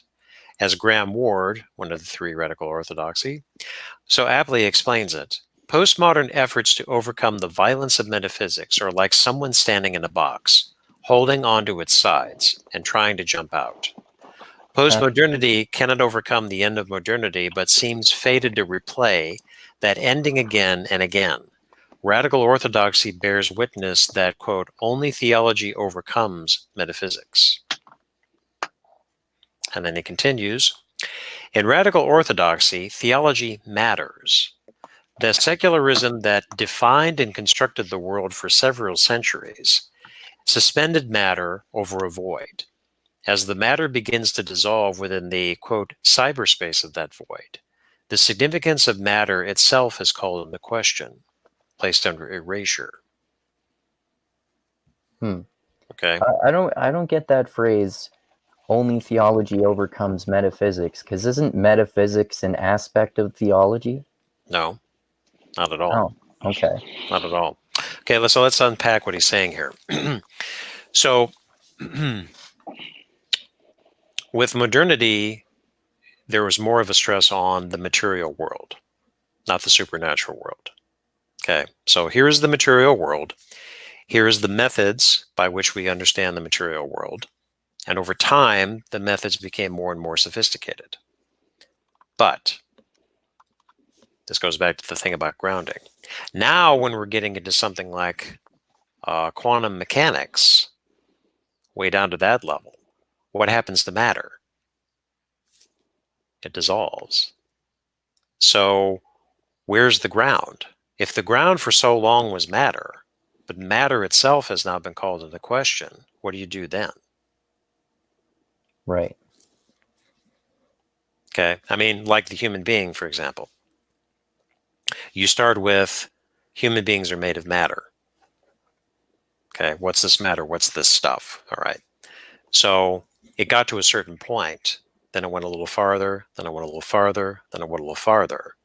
And so, yes, within a certain way of describing, you could say that, well, all we really are just atoms and subatomic particles all together here, if you're taking the materialistic tack. But then what does that do about things that make us uniquely human? What does that say about the mind? What does that say about love? What does that say about joy? What does that say about aesthetic pleasure and things like that? All that just dissolves. Goes, Right. that's a big head trip for a lot of people. Yeah. So that's the whole thing when he says about suspending it over a void, because the void is there's no ground there. So theology overcoming metaphysics, at least the way I read that, is that theology is going beyond metaphysics. Okay. It is sort of the ultimate ground. And whatever theology you happen to have, it could be Christian, it could be Buddhist, it could be Muslim, or whatever it is. There's some kind of a theology, something that is beyond that. And here's where the transcendence comes in. That goes beyond that, providing another ground where you run into the limits of what modernity has had to say. And then to another extent, postmodernity, because then postmodernity is now getting into things like language or politics, ideology, and things like that. Just all twisting things. You had some kind of rock solid certainty at one point, or so you thought. Now you no longer have that. Mm-hmm. Shane, Okay. you got anything to add? Well, yeah, I think if I understand it correctly, by grounding, we're grounding your belief system or your model, whatever the correct word is. I can't think of it right now for what he's doing. If you ground it in the theological claim of a transcendent reality, transcendent God, transcendent self, then that by definition is transcendent, right? So it's not completely definable because it transcends. That grounding is always just there. The metaphysical claims can come and go, but that transcendent reality is as firm as it can be, given that there are no absolutes definable from sensory or experiential data, right? Right. So in that sense, it's kind of you're grounding yourself in the firmest thing that you can, which is the fact there is something that transcends. Correct. So now to take a slightly different tack along the same lines is nihilism. Okay. What happens in nihilism at some point? If you say nothing matters, there are no objective standards about anything, what happens? Then you either despair or you have to become an existentialist or replace it with something else. Well, true. You might run into despair, but something else more subtle happens. You're making a claim that there are no claims. Yes. Yeah. yeah. That's what a nihilist does. Yeah. So then this thing about being suspended over the void, you're running into the void, staring into the abyss, using the Nietzschean metaphor somewhat loosely there. But then you still run into a ground. As I said, you're making a claim about there being no claims. Right. Or, going back to the thing about matter is, sure, you can describe yourself as just a collection of atoms, but you're still there as a human being. Yeah. You probably wouldn't disavow yourself as a human being, that you're still incapable of loving, or that you're still incapable of joy, or some of the things that make you uniquely human, even though you were describing yourself, well, I'm just a collection of organs, bag of bones, atoms. Right. Doesn't matter, man, because I'm just a bag of bones or whatever it is. Okay, well, you're still here. Mm-hmm. You're still doing such things that you consider yourself as uniquely human. Might as well still try to appreciate life. That's right. So then he continues lower down in the same paragraph. Overcoming metaphysics matters because if it can be accomplished, we might find healing from the choreographed politics and economics sustained by and in that metaphysics. A metaphysics that, like Heidegger's crossing out of being, assumes death. Postmodernity cannot heal. It only prolongs death and makes it the meaning of life. But theology can turn the violence of metaphysics and the secular back to what has been forgotten. Theology, or more importantly, God.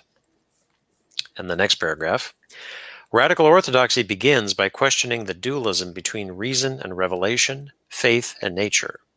It does not seek some privileged space for theology separate from reason and philosophy. Radical orthodoxy does not overcome modernity through negation and progress.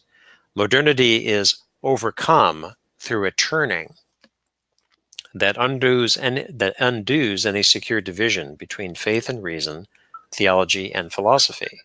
This is accomplished by rereading 5 key philosophical themes present in the past 2 centuries. The linguisticality of reason, the ontological difference, the priority of existence over essence, the priority of dialogue, and the sensuality of all human thought. Okay. So I'm not going to go into the nitty-gritty about these, but just briefly. The linguisticality of reason, referring to reason, is also linguistically based. What do we mean when we say about reason? What do we mean when we're describing the operations of reason? We're doing this within language, using language. Mm-hmm. The ontological difference, ontic versus ontological, Heideggerian. The priority of existence over essence. This is a key existentialist claim. Existence precedes essence. That comes from Salt. The priority of dialogue, okay, a give and take between two subjects, two people, or more than two people. And the sensuality of all human thought, not specifically rational, but this what one experiences through the senses or a bodily type of experience. Thought is rooted in the body to some extent, and so on. Okay. And then closing, I'll go ahead to the last page. Long ends. He says, what is radical orthodoxy? It is a theologic that mediates politics, ethics, philosophy, and aesthetics without becoming correlationist and accommodating the modern spirit. Correlationist, the one-on-one. What words describe reality actually? What do our sensations correlate to reality, and so on? It is postmodern only in that it turns the philosophical advantages toward which postmodernity points and completes them theologically. It is the return of Christian orthodoxy, but with a historical and linguistic difference that makes possible theological work in politics, economics, and ethics. It is a Christian metaphysics that does not begin with transcendentalist assumptions that predicate knowledge of God upon a secure knowledge of ourselves. Instead, it assumes that participation in the church makes possible a theological knowledge that must then mediate all other forms of knowledge. But this mediation must take place within the terms in which it has been received, as a gift. Radical orthodoxy can then avoid the false pathos of humility that characterizes modern theology, but it need not refuse to learn from the ways in which this gift of knowledge has not always been embodied in the life of the church and in Christian tradition. It is radical in that it is also capable of calling the church itself back to its roots at the same time that it seeks to bear witness to those roots to all of humanity. The end. Okay. Okay? So any closing thoughts? No, that's interesting. I like, as usual, learning about these concepts in more detail. It's interesting to see that they're different from and more nuanced than what I expected often. And even if I disagree about something, that I always come back to the kind of pluralist point of view that a lot of different worldviews can work for different people. And I like this approach in comparison to other versions of Christianity, like we mentioned too. Shane, how about you? I'm interested in exploring that last claim that it can interact with the modernity without being hijacked by it. I mean, for me, that's really the goal. That's really the goal, because like there's one bit. Like you guys remember Gregory participated in one conversation? Yeah. It's like we and him had a giant tiff. I was talking about like the limits of scholarship, the limits of the applicability to that knowledge set, the limit of the ability to model things, to model some of these concepts and whatnot. And him, like my other friend Mark, were just coming back and be like, "What, you're saying we shouldn't even try to do that? You're saying evidence doesn't matter?" And I'm just saying, no, I'm not saying any of those at all. I mean, I love my rationality. It's just these things have limits, and I think this is the Samharian problem. It's that what it is like, yes, in theory you can make a lot of progress with your empiricism and your rationality. I'm not denying that. We launch cars onto Mars and drive them around. I mean, it works, right? Mhm. But it's like, but everyday life, people don't sit down with a model and plug in data points from the empirical world and make a decision. You know what I mean? So, and it seems like there's an inability.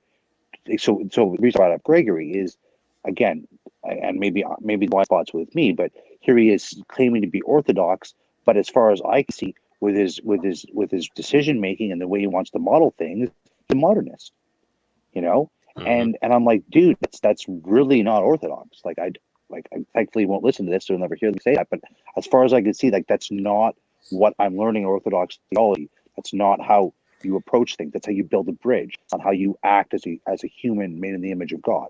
So to close on that comment he made, this idea that you could take these Orthodox fundamentals and interact with those systems, it's a very appealing idea. So this has encouraged me perhaps to 10 years from now, when I make it through half of what I've already committed to learn about Orthodoxy from the sources I already have, maybe I'll take a second and kind of look at some of their projects. So, yeah.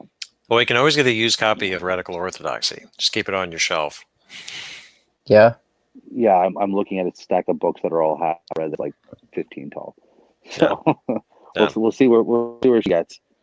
All right. Yeah. So my opinion about Radical Orthodoxy, I think it's interesting. Certainly is, and I can see its merits. That it is trying to rescue Christianity from modernity without being anti-modern. As I Right. mentioned at the top of the conversation, is that a reaction against modernity, that's nothing new. Yeah. That took place in the 19th century when modernity was coming onto the scene. Some Catholic encyclicals are very anti-modern, but you also have to go dig down in the weeds to find out what does the Catholic Church at that time define as modernity. Right. Running water, flush toilets, maybe not, but something that maybe challenges what Catholic doctrine was. Not to say there wasn't any merits about some other things that one could describe as modern, like birth control, for example. The Catholic Church has traditionally been opposed to that, whereas Protestants have not. Right. All these subtleties that you really have to spend time to investigate. But the point is, there have been some strong anti-modern tendencies there. I don't think that Orthodoxy, is the way I'm reading it, is anti-modern. Rather, as Long points out, is that it acknowledges the problems that postmodernity has engendered. And postmodernity is not some evil right-wing conspiracy or whatever it is you want to tar it. Some consistent, you tie with this SJWs or whatever it is. In that respect, SJWs are kind of a symptom of postmodernity. They're not the origin of it, just to choose one example. Yeah. I always take the Baumanian approach, is that postmodernity is a emergent phenomenon. It is not a coherent body of knowledge or some kind of a consistent philosophy. It is just what you see happening, you could easily describe as postmodernity. Why? Because postmodernity is noticing, describing what happens when modernity is running up against its own limits. Yeah. You could almost say almost say that Trump is a byproduct of postmodernity in some ways too. He's a postmodern president. Yeah. Exactly. Yeah. Yep. So what Radical Orthodoxy is trying to do is return to Orthodox roots. And this is particularly important for Anglicans or mainline Protestants, because I think mainline Protestants are partially to blame for why modernity ended up the way it did. Because there have been some anti-modernist texts in postmodernity, but certainly not to the extent there has been in Catholicism, because Catholicism is all about the tradition. Protestants, not so much.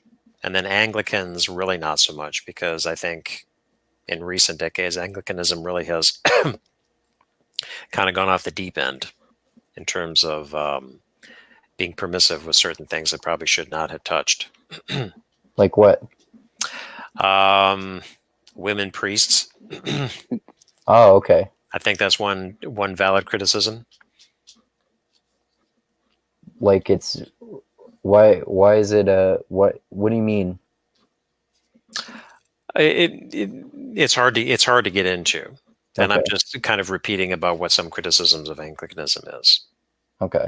Yeah. I could do it in a brief thing. Is if you believe in an ontology that has defined roles for the human nature, man's nature, woman's nature, if you're willing to say, okay, we've been told that there's different, equal, complementary roles for men and women by God, that's revealed. If you break that to let women priests in, then you pretty much said, okay, anything in this book can be broken if we decide for some reason. So now Christianity is replaced with democracy. So anything we get together and vote doesn't have to reference scripture anymore, doesn't have to reference any tradition. It's just anything's up for grabs. And then by that point, Christianity is now it's just a reflection of modern values. And then what you see happening in a lot of Episcopalian and Southern churches is basically it's like, oh, well, I went to my critical theory class and I learned definitions for all these words. And then I just read the Bible and I assume those words that I got the definitions from critical theory are the definitions in this book. And that means Christianity can now be what justice is now what I define justice as, and on and on and on. And then you can just remake these things in your own image. And then they don't mean anything anymore. Because it's not a reflection of a belief system or idea. Yeah? I don't see a problem with any of this. Yeah, well, when it plays out, there might be something that might gall you, but who knows? So. Yeah, but Shane, you did an excellent job. I couldn't have said it better myself. And on that note, I think we should go ahead and call it a night. All right. Thanks again. Thanks again for participating, guys. This is always. I think this is the best way to discuss these sort of issues for sure. And I always really appreciate talking with you guys. And as always, thanks everyone for watching another episode of the Mindgasms podcast. Thanks to all of you who pressed the like button on this video, subscribe to the channel, share it everywhere, and especially to those of you who keep giving me money on Patreon. I really appreciate that. And thanks for subscribing. It's great to have over 100 subscribers now, which, like I said, isn't that much overall, but much more than I used to. So it's progress. And like I always say, I love you all. Keep being the tiny beam of light that shines through the almost impenetrable darkness in the universe. And most importantly, always remember this: the funk cures all. And also think about these interesting ideas in radical orthodoxy as well. And you guys got anything else to say before we end it here? The Lord is king. He is robed in majesty. Okay. Praise Odin. And I'm tired and going to bed. Okay. All right. All right. Adios, everyone. Bye.